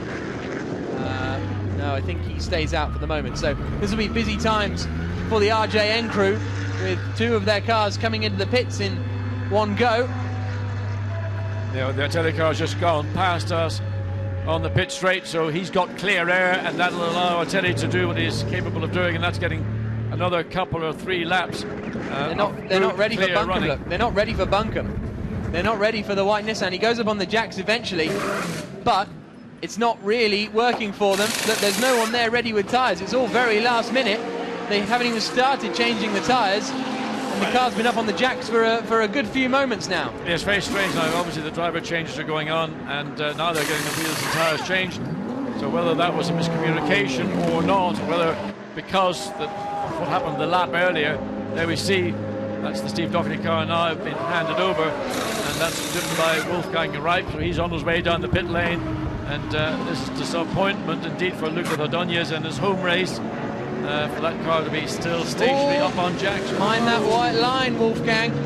Very close to that white line exit, and he comes out then behind Marc Basseng now. So be a challenge. Yeah, and then finally Lucas Ordóñez gets away. What a shame for Lucas. There you can see the HTP Mercedes has made his drive through now and comes out. So we'll wait for a few moments before we get the true order. In fact, we still haven't seen Stefan Ortelli come into the pits, nor Andreas Simonsen. They're the kind of main ones. Alvaro Parenta's come out. 9 seconds clear now. That's how long they lost. They lost 9 or 10 seconds with that puncture. But Andreas Simonsen it is, leading the race, but he is yet to make his pit stop to hand over to Sergei Afanasiev. Interestingly, Michele Ruggio in the Ferrari, the only Ferrari in the race, fastest first sector, personal best. Well, it would be his personal best because it's first flying lap. And there we do see Ortelli. I think that's Ortelli. Yep, it is. Lucas Van Voor. So he only had 1 lap of clear air. He didn't choose to stay out and try and push and maybe eat a bit further into the gap that would effectively be between him and the Stifler Sandstrom car. So that's going to be the big question as we look out the window. When will the Stifler Sandstrom car come through? There it is, coming out of the final corner now, I believe. And so it will still be ahead, not hugely ahead, but in fact I don't think there'll be any cars between them, will there? But look at that, that's our 2nd place car now, the McLaren, followed by the 3rd place Audi, and this 4th place Audi is, I think, how it ultimately shakes out. We'll have to wait for confirmation, but I think that's our top 4 there, which means in 5th place is now Marc Basseng. Right up behind him in 6th position is the very friendly Belgian Wolfgang Reip. Even when he got punted out of the race in Nürburgring last time out, he was more than happy to have a chat, having just been punted out, and he was furious, but yeah, I'll have a chat, no problems. As we go on board with him now, chasing down Marc Basseng. Yeah, I mean, he's trying to look up the inside. Basseng holds it out on the outer line to get that, really get the late apex, or this turn 6, and you can see just how quickly the Nissan has closed down the Lamborghini. Then they swerve or back to the right to go through turn 7, and then ultimately onto the straight. But what's been interesting is that every sector of the circuit we're seeing purples, but not from one driver, but from 3 individual drivers on their particular first flying lap when the tire is at its freshest. So hard on the brakes, Wolfgang Reip looking to find a way, get ahead of Marc Basseng, who knows Lamborghini's probably better than any racing driver I know. Hubert Oak has come into the pits to hand over to his teammate for this weekend, Martin Matzke. We'll see where they come out. Andreas Simonsen is still out there lapping. He's the only man left yet to have come into the pit lane. And there is Oak doing the seatbelts up for his co-driver, but there's a little bit of a problem there, so they're losing some time, which is a shame. But this is a good opportunity now for the Nissan because it's strong in a straight line. Reip is right up behind, as they come across the line. The Lamborghini's pretty nifty in a straight line as well, though. Remember, it's closing in, though. Here comes Wolfgang Reip. Basseng goes defensive. He's going to force Reip to go the long way round if he wants to, but he's not able to at the moment. And remember, there's a massive amount of difference in actual motor racing experience as the Lamborghini gets a little bit out of shape in turn 2. Wolfgang Reip's got to move over to the left to avoid contact, but it's the experience that Mark Basseng has that's going to really pull the chain for Wolfgang Reip. He's got to really go on a very rapid as he looks down the inside, but again, nowhere near close enough to be alongside. So this is a bit of a masterclass for the young Belgian driver, the tall Belgian from Belgium, and the German master. Mark Basseng. He's Brussels. They're all from Brussels. So Wolfgang is working hard. There's our race leader still, Andreas Simonsen, yet to come into the pits, so it'll have to be this time around as we continue watching the battle between Basseng and Reip. It's good to see a bit of motor racing. Absolutely. I mean, two different manufacturers, two totally different concepts. One is mid-engine V10, the other is front-engine V6 turbo. And you couldn't buy in your local Lamborghini or Nissan showroom two diverse automobiles, but both, believe me, are street machines that are blindingly quick. Lucas Ordonez has just set the fastest first sector of anyone in his determination to climb back up the order after that horrible moment in the pits. But this is going to be the opportunity, is it, for Wolfgang Reip? Absolutely, he got closer to him, but maybe just slightly late on the brakes, and that allowed the Lamborghini to get the initial advantage off turn 15. Now you see the power of the Nissan closing, but it's always just at the late end bit of the straight where, of course, without problem, Basseng can take his line and also choose his line for turn 2. Again, the back of the Lamborghini seems to be slightly, you would think, almost underdamped the way it's hopping as it goes between turns 2 and turn 3. Laurens Vanthoor just set the fastest third sector of anyone and is close to 6 seconds behind Edvard Sandström. That last lap he lapped 9/10 of a second quicker. Here comes Andreas Simonsen into the pits then. He has got a 28-second lead over Alvaro Parent, so it's going to be reasonably close, this. I think Parent will have it. He's not going to get it done. I mean, I don't think they can come in the pit lane and get out ahead of this car.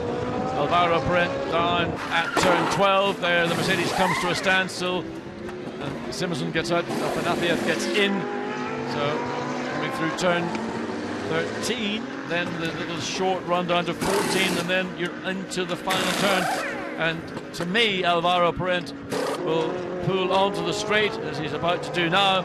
And they're still working on the Mercedes. The door goes down, and they're still got to change. Well, they've got all 4 wheels and tyres changed. I get the car fired up.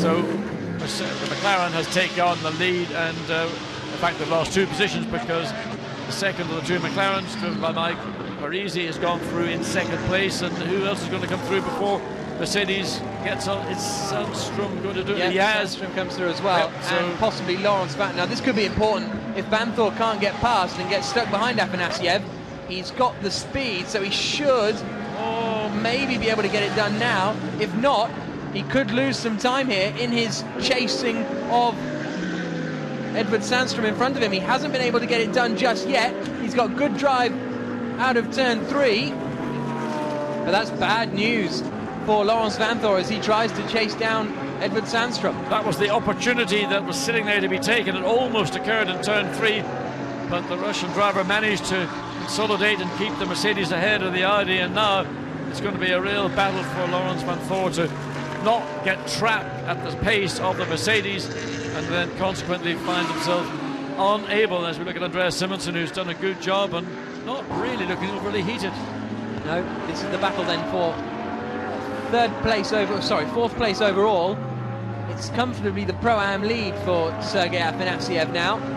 Wolfgang Reip 2nd in class, 7th overall, and Michael Ammermuller now has climbed up to 3rd place in class. So this is great for their championship chances because Harry Procek is down in 4th in class with Afanasiev set to win it. So that'll be great news for them. Whoa, I just said that, and he gets all out of shape. Vanthoor tries to find the inside line, does find it, and moves through. Now, how much time has he got to close in? He's got to find about 6 seconds to close in on Edvard Sandström. Otherwise, they will lose out, and what is a 16-point advantage will drop only by 3 points. It'll become a 13-point advantage, but still, anything can happen when you end up at a street race in Baku. Indeed. To think back to the Slovakia ring when we saw an absolutely virtuoso drive from Laurens van Voor to come through and take podium position, well, I suspect we're going to look for a similar one as Wolfgang Reip looks to battle away past. And is that Basseng still in front of him? Basseng, indeed. So he's still, that battle's just basically just remained, and Basseng is able to control effectively Wolfgang Reip. He's not having to do anything dramatic to make the life difficult for. Look up the inside, he's going to have a go this time. Nearly got contact, left front, right front, left rear, usual mechanism. Oh, he's gone for it here. Now. He's really pushing, isn't he? Marc Basseng will be working very hard in that Lamborghini to keep Wolfgang behind. He realises he's got to find some way of getting past, because although it's the top-end speed that is strong for the Nissan, as Jelmer Berman gets out of his BMW, so problems there at Vita for One. A real shame, because it was fantastic to have them in the series, but unfortunately they've run into difficulties. Yeah, I wonder did that stem from the fairly substantial moment we saw Karun Chandruk have on the entry into turn 9 much earlier in the race. Sometimes there's a legacy of a fairly hairy moment like that that only manifests itself a bit further down as we keep this battle between Wolfgang Reip, Marc Basseng, and now behind you've got Oliver Jarvis, who's going to join in, and again he'll be looking to pick up any bits and pieces that might arise. So there's a bit of impatience from the Belgian driver in the Nissan. So the problem for Reip is that the car is strong in a straight, but the traction out of the final corner isn't that strong, although he's got it done very nicely this time. This is going to be his best opportunity, I think, because he's very, very close to the Lamborghini. Here comes Wolfgang Reip in the battle for 6th place. Basseng goes defensive. Reip puts it on the outside. Basseng comes and says, you're going to have to be brave if you want to get past. Reip is brave, and he moves up past Marc Basseng into 6th place. Well, I tell you, I bet it wasn't like that when he was doing the GT Academy. It was probably a lot easier in your living room playing on a virtual racetrack, but that was a well-executed and courageous move coming up to a very quick curve on the outside, and it was Marc Basseng who had to blink first and let the Nissan get the advantage. Now under pressure from Oliver Jarvis in the Audi behind, so from being the applier of pressure, he's now going to be the victim of it from Jarvis. But Reip is still, even with that move, second in class, so no changes made there. Steve Doherty on the right in the glasses, he's happy with that. Alex Buncombe less happy, sitting down on the stool after a difficult race for him. Well, he himself had a great race, but it was the difficulties they ran into during the pit stop window that means they're running now down in 13th place, which is 5th overall, sorry, 5th in class. And now Marc Basseng has got that Audi of Oliver Jarvis, as you say, right up behind him. And now that Reip's got past, he's going to sprint away, and more troubles, unfortunately, for the road drive Lamborghini. Matthias Stumpf now brought it into the pits. I mean, I think Marc Basseng he was doing a job, and that was defending. And now that the Nissan has gotten ahead, it's going to be relatively clear air and easy for Wolfgang Reip. And Oliver Jarvis realises that the Lamborghini, its overall lap time is below that of his Audi, but of course he's got the problem now of finding a way past. It took Wolfgang Reip quite a long time to get the deal done. It was done as they come up here to the curve, that is turn 1 flat out in these conditions, 250 kilometers per hour, and then you're off the throttle on the brakes and preparing for turns 2 and 3, which in effect become almost one big corner. There is the broken disc. That's unusual. Well, I haven't seen a disc shattered like that in a long, long time. Now, what can Ollie Jarvis do? If he gets past Marc Basseng, he will move him into 5th place in class. Up at the front, meanwhile, it is still Alvaro Parent, 11 seconds clear of Mike Parisi, who's 4 seconds clear of Sandstrom. Now, Vanthor is 5.5 seconds behind. 5.5 seconds back, and only lapping half a second quicker. Yeah, but 19 minutes remaining, so I mean it is entirely feasible. And Laurens van Voor, last lap for him was a 1:40.4. The last lap for Edvard Sandstrom was a 1:41.2. So the first part of 3/4 of a second, that will be kind, to Laurens van Voor. And if he can do that lap on lap, he's going to run that down before we get anywhere near the end of this race. News from the pit lane is that it was splitter damage that forced the BMW out of the race as a result of Karun's excursion into the gravel trap. Never out of the news, is he? There's our race leader though, Alvaro Parent. Will everything finally come together for Sebastian Loeb Racing here at Navarra? And they could take their first win of the season in the main race, their first podium, and it'll be a 1-2, so it'll be a very impressive performance if they can pull it off. Here's Basseng doing battle with Oliver Jarvis still. Basseng in the white Lamborghini, the reigning GT1 world champion. Ollie Jarvis behind, who races in all sorts. Races in prototypes, in GT cars. And he's right on the tail of the Lamborghini coming out of turn 3. And Mark Basseng is just really driving in a defensive mode. He knows, as Nicky Meyer-Menhoff, he's happy with that. Nicky, come on, show us how you feel. Down the inside, Ollie Jarvis, beautiful swoops through into turn 5. That's how you make a pass in turn 5. No contact, just got the car alongside before Mark Basseng was in the position to defend. And clean and fair racing, what I like to see. And look at the gap, he's already opened up a gap on the Lamborghini just simply by being able to get through in turn 5, and then 6, 7 and 8 just extended with the BMW now behind, and that's going to put a bit of heat again on the rear view mirror of Mark Basseng. So that means that the Audi of Oliver Jarvis is into 7th position, which is 5th in class. WRT are running 3rd, 4th and 5th in class now.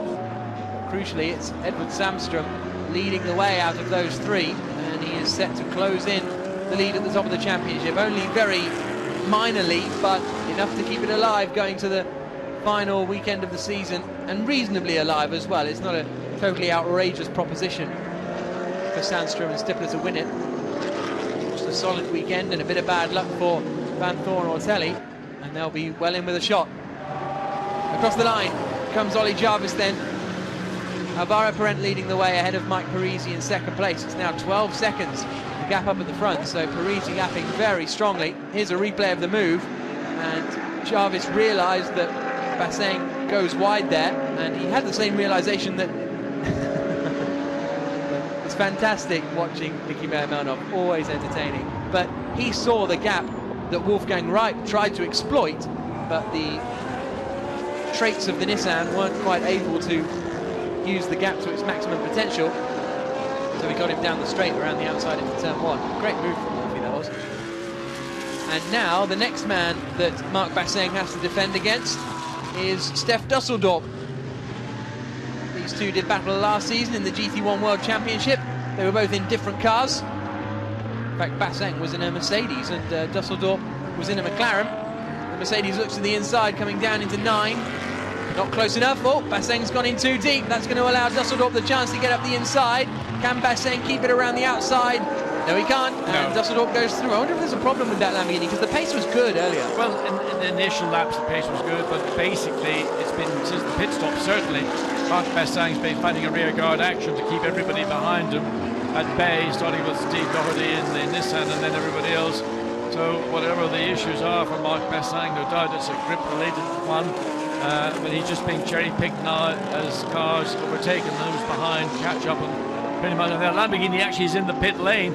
So is that the reason why? Is it something we're not aware of? I thought it might have been simply just down to grip, but maybe there is a bigger issue for Mark Basseng and car 24. Let's see what happens to Basseng. Real shame, because the best lap of the race for that car is a 1 minute 41.4, which is well in contention, quicker than Reip's fastest lap of the race, and you can see he's not even making it down to the Lamborghini garage, but he's come to a standstill on the pit lane apron. So just another interesting little fact that we've sort of not seen very much of it, but Michele Rugolo in the Ferrari, of course, the Ferrari, it has actually had the fastest race lap of everybody in a 1:39.9, and you know, that's part of the gentleman drivers. I mean, it's just a super performance. Yep, Rugolo with a strong weekend here. He had a strong weekend as well in Slovakia. They're pushing the Lamborghini now into the garage by the looks of things, so looks like the race is over. There's the 35 Nissan. Ordóñez at the wheel. He's up into 5th position now, only a second behind Harry Procek in front of him, and only, well, and then in a further 8 seconds to Ammermuller, but definitely a class podium is on here. No, 4th place in class is on, sorry, for Ordóñez. Yeah, just looking down. Currently they're down in 12th on the road, but they've got battles going on. Out of the car, shakes his head.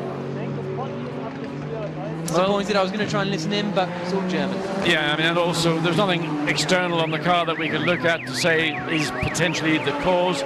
Looking around the back of the car to see if there's any reason. I mean, whether there's thinking it might be a technical problem, possibly a gearbox and such, but there's nothing that you can see from that view of the car that indicates what the problem is. Hopefully we'll find out before this race concludes in just over 12 minutes. Into the pits has come one of the Audis. I think it might be the championship leaders. Looking out the window. We'll see if we can pick that up. I've just spotted it out of the window, and we'll wait and see as we go on board with the Nissan of Lucas Ordóñez. There it is, it's number 11. The championship leading Audi is into the pits, and this turns things on its head again. Right front wheel, no it's not, he's working around the driver door. Has there been a contact or something? There's work going on, and just unfortunately, whether it's the right rear has come off. Has that been a puncture, or has that been another issue, or are they going to change all 4 tyres? I mean, what is going on? They've taken the wheel off, haven't they? Well, they've taken one wheel off. I mean, whether they're going to change all 4, because the time involved changing all 4 is going to be greater than changing just one. The bonnet's going up as well now. The bonnet's going up as well. Oh, and that's just there's fluid somewhere getting onto that brake disc, and that's the reason why the car's come in. Whether that's brake fluid itself, whether that's what's been leaking, but it doesn't seem to. I mean, the temperature of the carbon fiber discs is so high, it's probably about 300, 400 Celsius. At the point it came to a stop, right now it's losing heat at a massive rate, and the Audi engineers pouring extinguisher is still going. It still wants to ignite, and there must be surely fluid coming from the caliper that's leaking onto that hot disc that's causing it to keep igniting. And he's going to run out of fire extinguisher very shortly, because that is still a hot area around the rear, right, the left rear of the Audi. Well, what a drama for the number 11 Audi. The championship leaders, Stefan Ortelli and Laurens Vanthoor, look to be out of the race. Well, they're not out of the race, but they're out of the points. Yep. I mean, they'd still get a couple of points if they got back out, but they're out of the big scoring positions, and if they can't get back out, that means Edward Sandstrom is going to pick up 15 points and slash the advantage to just 1 point going into the final round of the season in Baku. I'm familiar with that one finger indication. Who does that? Would it be a German racing driver by chance? But anyway, our race leader, Alvaro Parent, pulling away from Mike Parisi, half a second a lap in recent laps. But, well, the championship has just taken a big old twist. Interesting, the Ferrari of Michele Regolo running behind the second place car of Mike Parisi is running actually quicker, and I would not be surprised if Regolo does get ahead of Mike Parisi, because the Ferrari pace is very strong. Regrettably, the car is down in 14th place. It's finished. Out of the race. Look at that dejection from Laurens Vanthoor. He climbs out of the car, and the race is coming to Edward Sandstrom.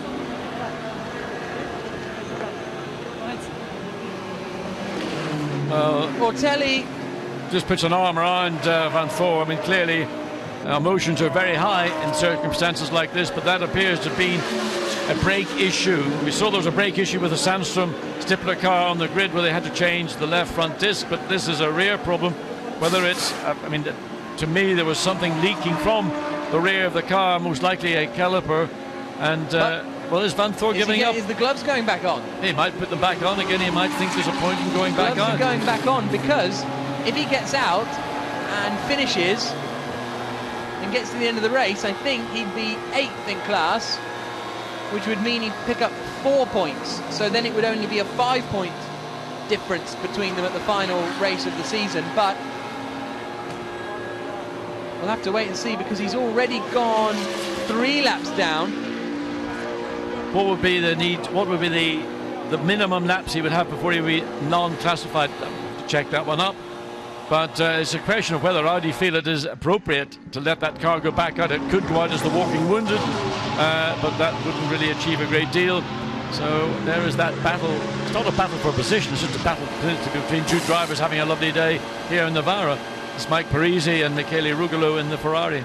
Back into the car. So whatever the issues have they been fully addressed, or is this going to be simply get out and just drive to the end? There are a couple of points you can pick up, and those couple of points can make all the difference when it comes down to the final round, somewhat later in the season in Baku in Azerbaijan.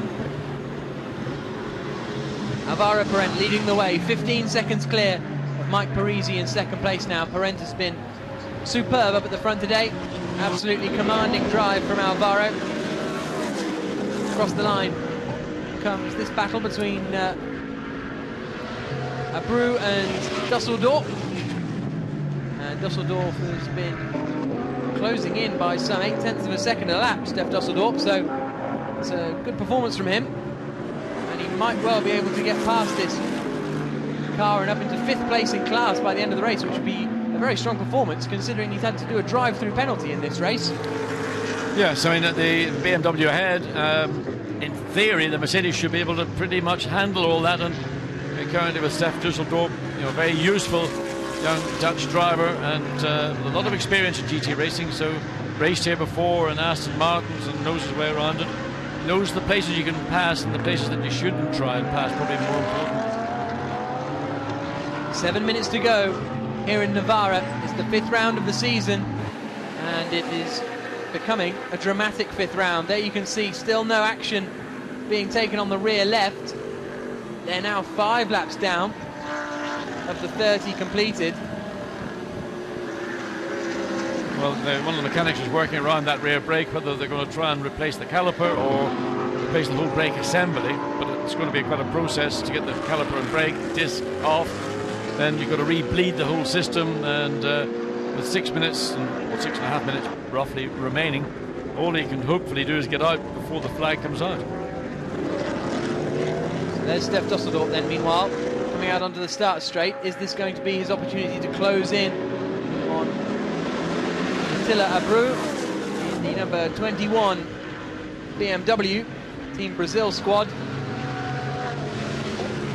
And a drive-through penalty has actually been given as well for car number 11, which is Van Thorn Ortelli. Well, they're not going to be able to do it. Well, how are they going to do a drive-through if they're stuck in the pits? I mean, okay, it's part of the rules of running a regulation of running a race. So a pit stop for car 11 under investigation, and the penalty is a drive-through penalty for car 11 pit stop infringement. And anyway, the car's in the pits, but that doesn't mean it mustn't. If it goes back out again, it's still got to do a drive-through penalty. I mean, it's amazing. Rules and regulations, who makes them up? 5.5 minutes to go, and this is the battle worth watching. Well, but take a hammer to it. Yeah, but no, one of the things is it's welded, the pad is probably welded to the disc, which is probably a consequence of where the fire was. Whether that was fluid has now just acted as a welding flux between the pad and the disc. As this little battle, which we're enjoying for 7th place between the BMW and probably at this minute the slightly quicker of the two cars, the Mercedes driven by Steph Dusseldorf. This is the front-running BMW. Caca Bueno's down in 13th place after they got tapped early on in this race, very early on in fact, and had to come into the pits to repair some damage. So another difficult weekend for the BMW Team Brazil squad, who have again shown pace this weekend at various points, but haven't quite been able to turn it into results. So is that a replacement caliper that that's finally being attached? So it's got to be then bolted to the upright in the rear. And the only thing is, have they been able to avoid having to bleed the brakes, which I suspect they will need to do. Otherwise, there's not going to be an awful lot of braking in that left rear corner. And it would make a very uncomfortable drive for Laurens van Thor if they did send it out with 4 minutes of the race remaining. And he might be lucky and get out and get one complete lap. But this battle is enthralling now into turn 5. Doesn't get any closer than this. Can the Mercedes make the undercut? It's gone very wide on the entry to turn 6 to try and get the advantage out of 7 and to try and pass into turn 8. Not an easy place to do so. And again, just preparation now. Keep it close to the back of the BMW. You can see the BMW accelerating that momentary second or so quicker. But this is a chance for Dusseldorf to do the business, get alongside. No, BMW's got good straight line speed on that particular straight, that's for sure. But Dusseldorf all over the back of the BMW. It's not, I think, a matter of if, but more when, in my view, with 3.5 minutes to go. Exactly, not long left as Alvaro Perez continues out there on the circuit. He comes across the line. 17.5 seconds clear now of Mike Parisi in second place. Dusseldorf with a little look to the inside, but he's not close enough. Lawrence Vanthor's now gone 7 laps down whilst being in the pits, and it looks like they're sort of trying to get the car ready again, but whether they'll be able to or not is a different question, because it's not just the brakes at the back, they've got the bonnet up on the car as well. This, meanwhile, is Wolfgang Reich being closed in by Ollie Jarvis. The battle over 6th position, and now the Mercedes of Stef Dusseldorf is right out behind Abreu. Not close enough to get the move done there. Well, just 2.5 minutes to go, and again on the exit of turn 4, and just see whether Stef Dusseldorf can again get the Mercedes up the inside as they come up, not through turn 5, but he's going to take a chance. And no, again, good defence. Yeah. Very good defence, and really frustrating Stef Dusseldorf. He had planned to try and go down the inside into turn 6. Again, defence going into turn 8, just putting the car on the right part of the road. So we've got 2 battles going on, one for 5th place and one further back. This is Jarvis and this is 5th Wright. place, and then we've got the other squabble going on here for 7th place, and Dusseldorf gets the move done, he gets it stopped.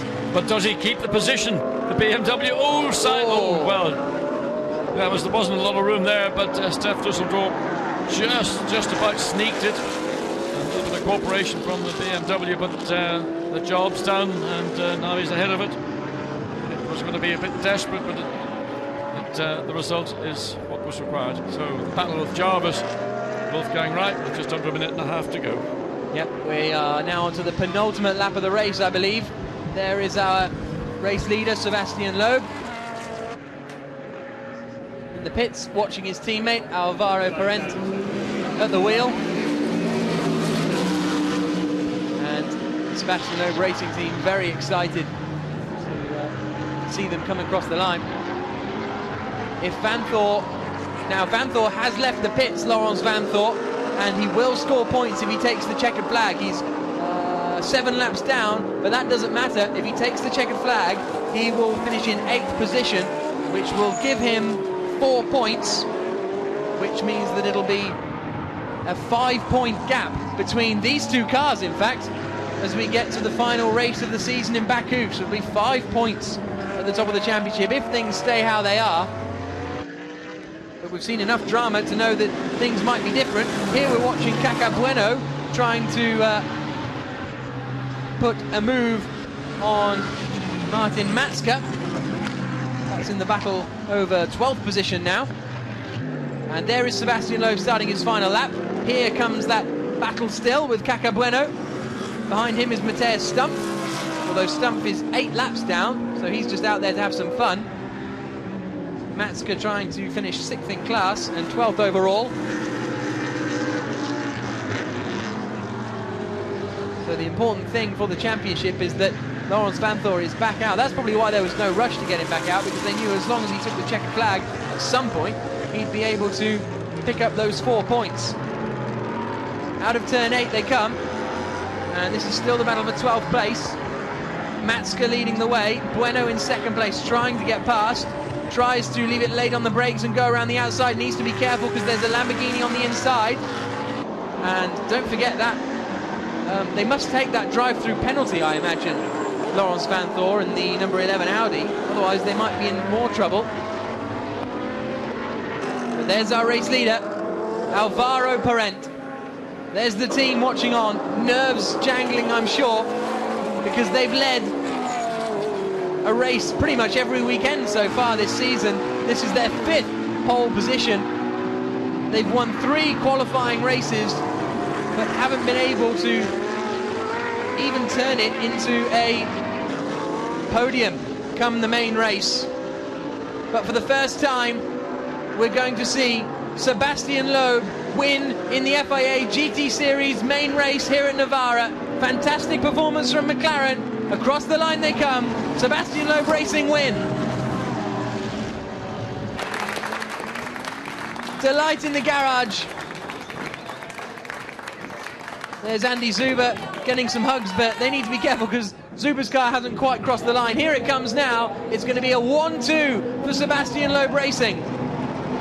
Absolute delight as they take the checkered flag. But third place, and now the men with a real shot of taking the championship in Baku, Edvard Sandström and Frank Stippler. There's our Pro-Am winner, Sergei Afanasyev. He and Andreas Simonsen doing a great job. Jarvis across the line in 6th, and he's got past Wolfgang Ripe. He's come across the line in 5th, so Jarvis getting past Ripe on the last lap, but Ripe still getting a 2nd in class, which is great news. It's all kicking off here. This is Stump trying to unlap himself, and because he only wants to be 7 laps down on Martin Matska, he goes for it, but there's no way through. Now surely there's a way through here. Oh, it's going to be tight, and Stump goes through and unlaps himself. You've got to have fun while you're out there, I guess. But there's Sebastian Loeb. It's been a long time coming, but finally, in the penultimate round of the season, his team have fulfilled the promise that they showed in the first qualifying session. There's the headline photo. There's the race-winning car. Kaka Bueno comes across the line. 12th place for him, and 7th place in class. A decent-ish result considering his issues. Stefan Rattel congratulating Sebastian Loeb.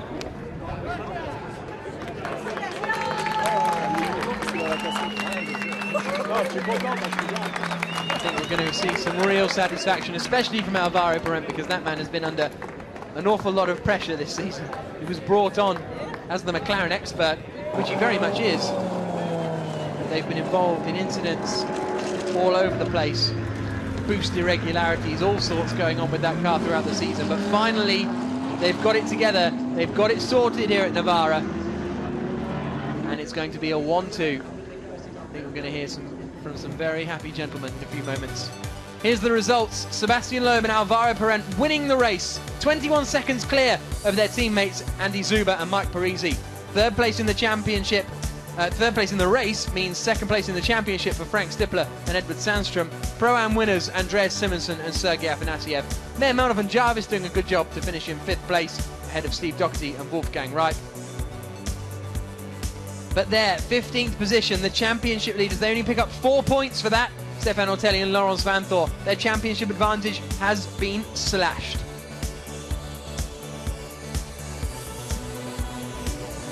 Here come the MP412Cs. Rounds of applause as they pull into the pit lane, pull into Parc Fermé.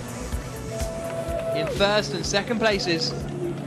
The team are legging it down now to come and congratulate their drivers.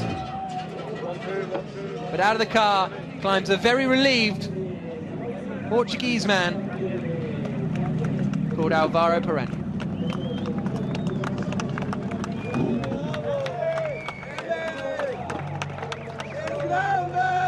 It's congratulated by Mike Parisi.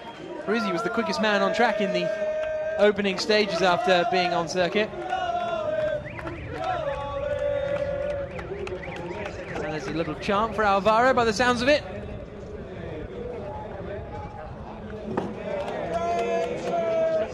And he goes to congratulate his friends, really, rather than his team. His team are still making their way down now. And we can now go down to Parc Fermé. John Watson has made his way down there. He's got Alvaro. Alvaro, you've finally got the monkey off your back. You've won the big one, the 25-point race. Well, yeah, of course, it's, finally winning the main race after all that's been happening to us, in some meetings. So really glad. It's a good track for our car. We worked a lot here and paid off. We had a great weekend since free practice 1. Did the correct job. We were fast in wet conditions and dry conditions. So really good and happy to be winning this main race. Well, in the early part of the race, a lot of pressure from your teammate Andy Zuber, but Sebastian really was in control all the time. Yeah, I think so. He was he was in control, even though they had a very similar pace. But it was good, you know. We were competitive. The car was good to drive, and congratulations to everyone, teams and the drivers and McLaren. It was great. Don't feel a bit lonely out there by yourself in that stint?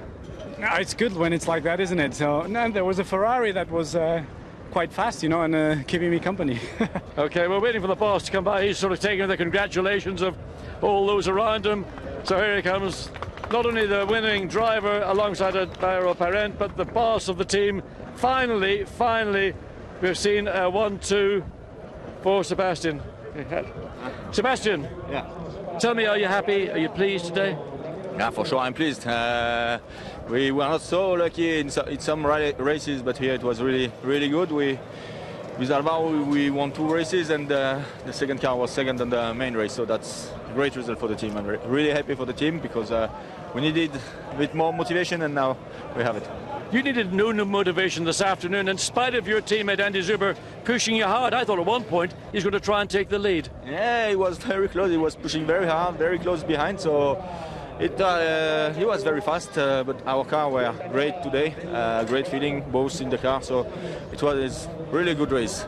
You get the good stuff up. We're coming down to celebrate with you. Many thanks. Thank you. Yep, we'll hopefully get down there for some celebrations, John. As we see Navarra Parent chatting to the engineers and mechanics from the Sebastian Loeb racing team. And we can now hear from Frank Stippler and Edward Stanstrom, who have taken a big chunk out of the championship lead that was held by their teammates Ortelli and Vanthor. And Frank Stippler and Edward Stanstrom are right in contention for this FIA GT Series title. Let's hear from them. Two happiest men in the paddock here right now, Edward Sandstrom, Frank Stippler. You didn't think you were going to come away with only 1 point behind the championship leader. You're only now 1 point behind. Yeah, that's exciting, right? That's exactly what we needed, and now we can focus on Baku and do a good job there. There were problems with the brakes at the beginning of the race. What actually was your problem? I had no brakes at all. The lap we went into the grid, and for that reason I couldn't warm up the tires, and I had huge problems with the tire pressure in the first laps of the race. But it was not as big as the top speed problem we had. I mean, the top speed was ridiculous against all the others, and we knew that it would have been difficult on this track especially, and third place is better than we expected for that reason. So you're going to go to Baku 1 point and a real big chance. Yeah, then we have to fight for it really and bring it home, hopefully. Look forward to it. Many thanks. Well done.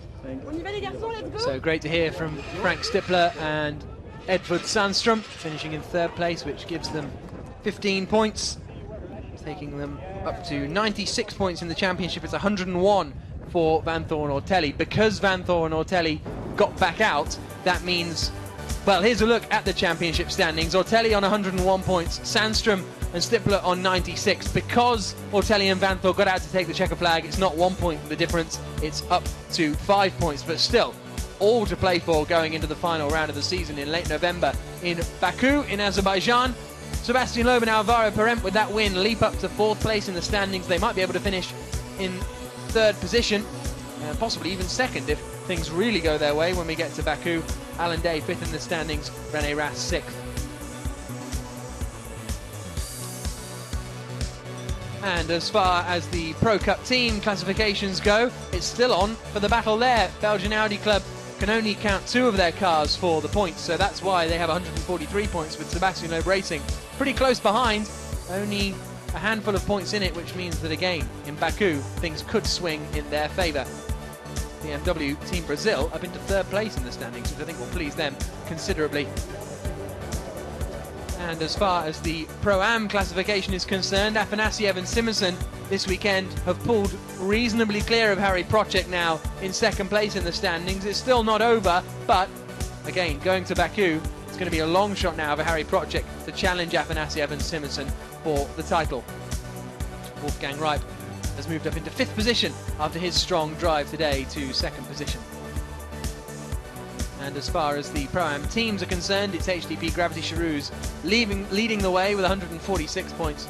Team RJ and Nissan in 2nd place after a strong race but only picking up in the end second and fifth in class, which I think would have been a little disappointing for them. It's WRT who win the Mechanics Award, and that means that they get a nice bit of cash that gets shared around amongst the mechanics. And so they leave the top of the podium. That goes to the fastest pit stops this weekend, which I presume didn't include the 6-lap pit stop for the number 11 car. I just wonder if they'll get penalised though, because I didn't see them do the drive-through penalty that they were ordered to do once they left the pit lane. So that could still be a spanner in the works a little bit later on. Onto the podium then come Sebastian Loeb and Alvaro Parent, our race winners.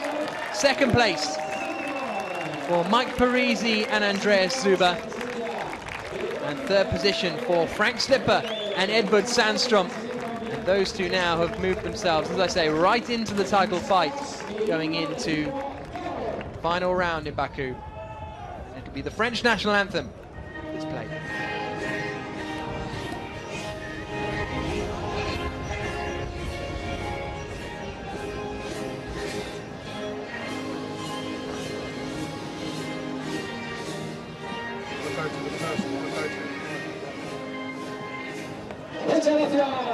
So the race win for Loeb and Parent. There are the two McLarens. And there's the whole McLaren team. You see some of the Von Ryan McLaren squad down here as well, celebrating the McLaren success. Here come the trophy presentations. Mariano Otto, Navarra governor. Oh, and this is Michel Ligonet, the circuit boss. There we go, managing director here at the Circuit de Navarra. The second place trophy is going the way from Carlos Abella. Moving over to Mike Parisi and Andreas Zuber. And there's the third place trophies being awarded to Edvard Sandstrom. And no, the winner's trophy, sorry, Mariano Otto, going to Sebastian Loeb and Alvaro Parent on the top step. Fantastic to see a big crowd out here gathered up against the fence to watch this podium presentation at the end of a cracking weekend here in Navarra. As the champagne gets ready to be sprayed, the cameraman lets the grid girl take the flak if any comes her way, but it's victory finally for Sebastian Loeb and Alvaro Parent. They're able to spray the champagne on the top step of the podium. They thought they'd be doing it Easter weekend in April at Nogaro after taking pole position, but it wasn't to be. But finally now they have found the top step of the podium after a very, very strong performance from the whole team, really. Sebastian Loeb Racing McLaren doing a fantastic job, but it's Edvard Sandstrom and Frank Stippler who are the men that are the big winners from this weekend, moving to within just 5 points of the championship lead now, because Ortelli and Van Thor got out. And how crucial will that be, Ortelli and Van Thor leaving the pits to take the checkered flag and pick up those 4 points right at the end? How crucial will that be come Baku in a couple of months' time? Next up, we'll have the Pro-Am podium. We'll see a very happy Sergei Afanasyev and Andreas Simonsen on the top step, I've no doubt. After what was a thrilling battle in Pro-Am, which really, it's fantastic to see the Pro-Am guys mixing it right at the front of the field, really. A 4th place overall for Afanasyev and Simonsen as they climb onto the top step. Next out, Steve Doherty and Wolfgang Reip. 3rd position for Michael Ammermuller and Cesar Campanico in the end. And we've also got our Gentleman Trophy winners up there as well, Michele Rugolo and Claudio Stanisvich. So this moves Andreas Simonsen and Sergei Afanasyev further ahead at the top of the Pro-Am standings, which is great news for them. It means that they will be in the box seats to take the Pro-Am title. Michele Rugolo, you can see there on the podium.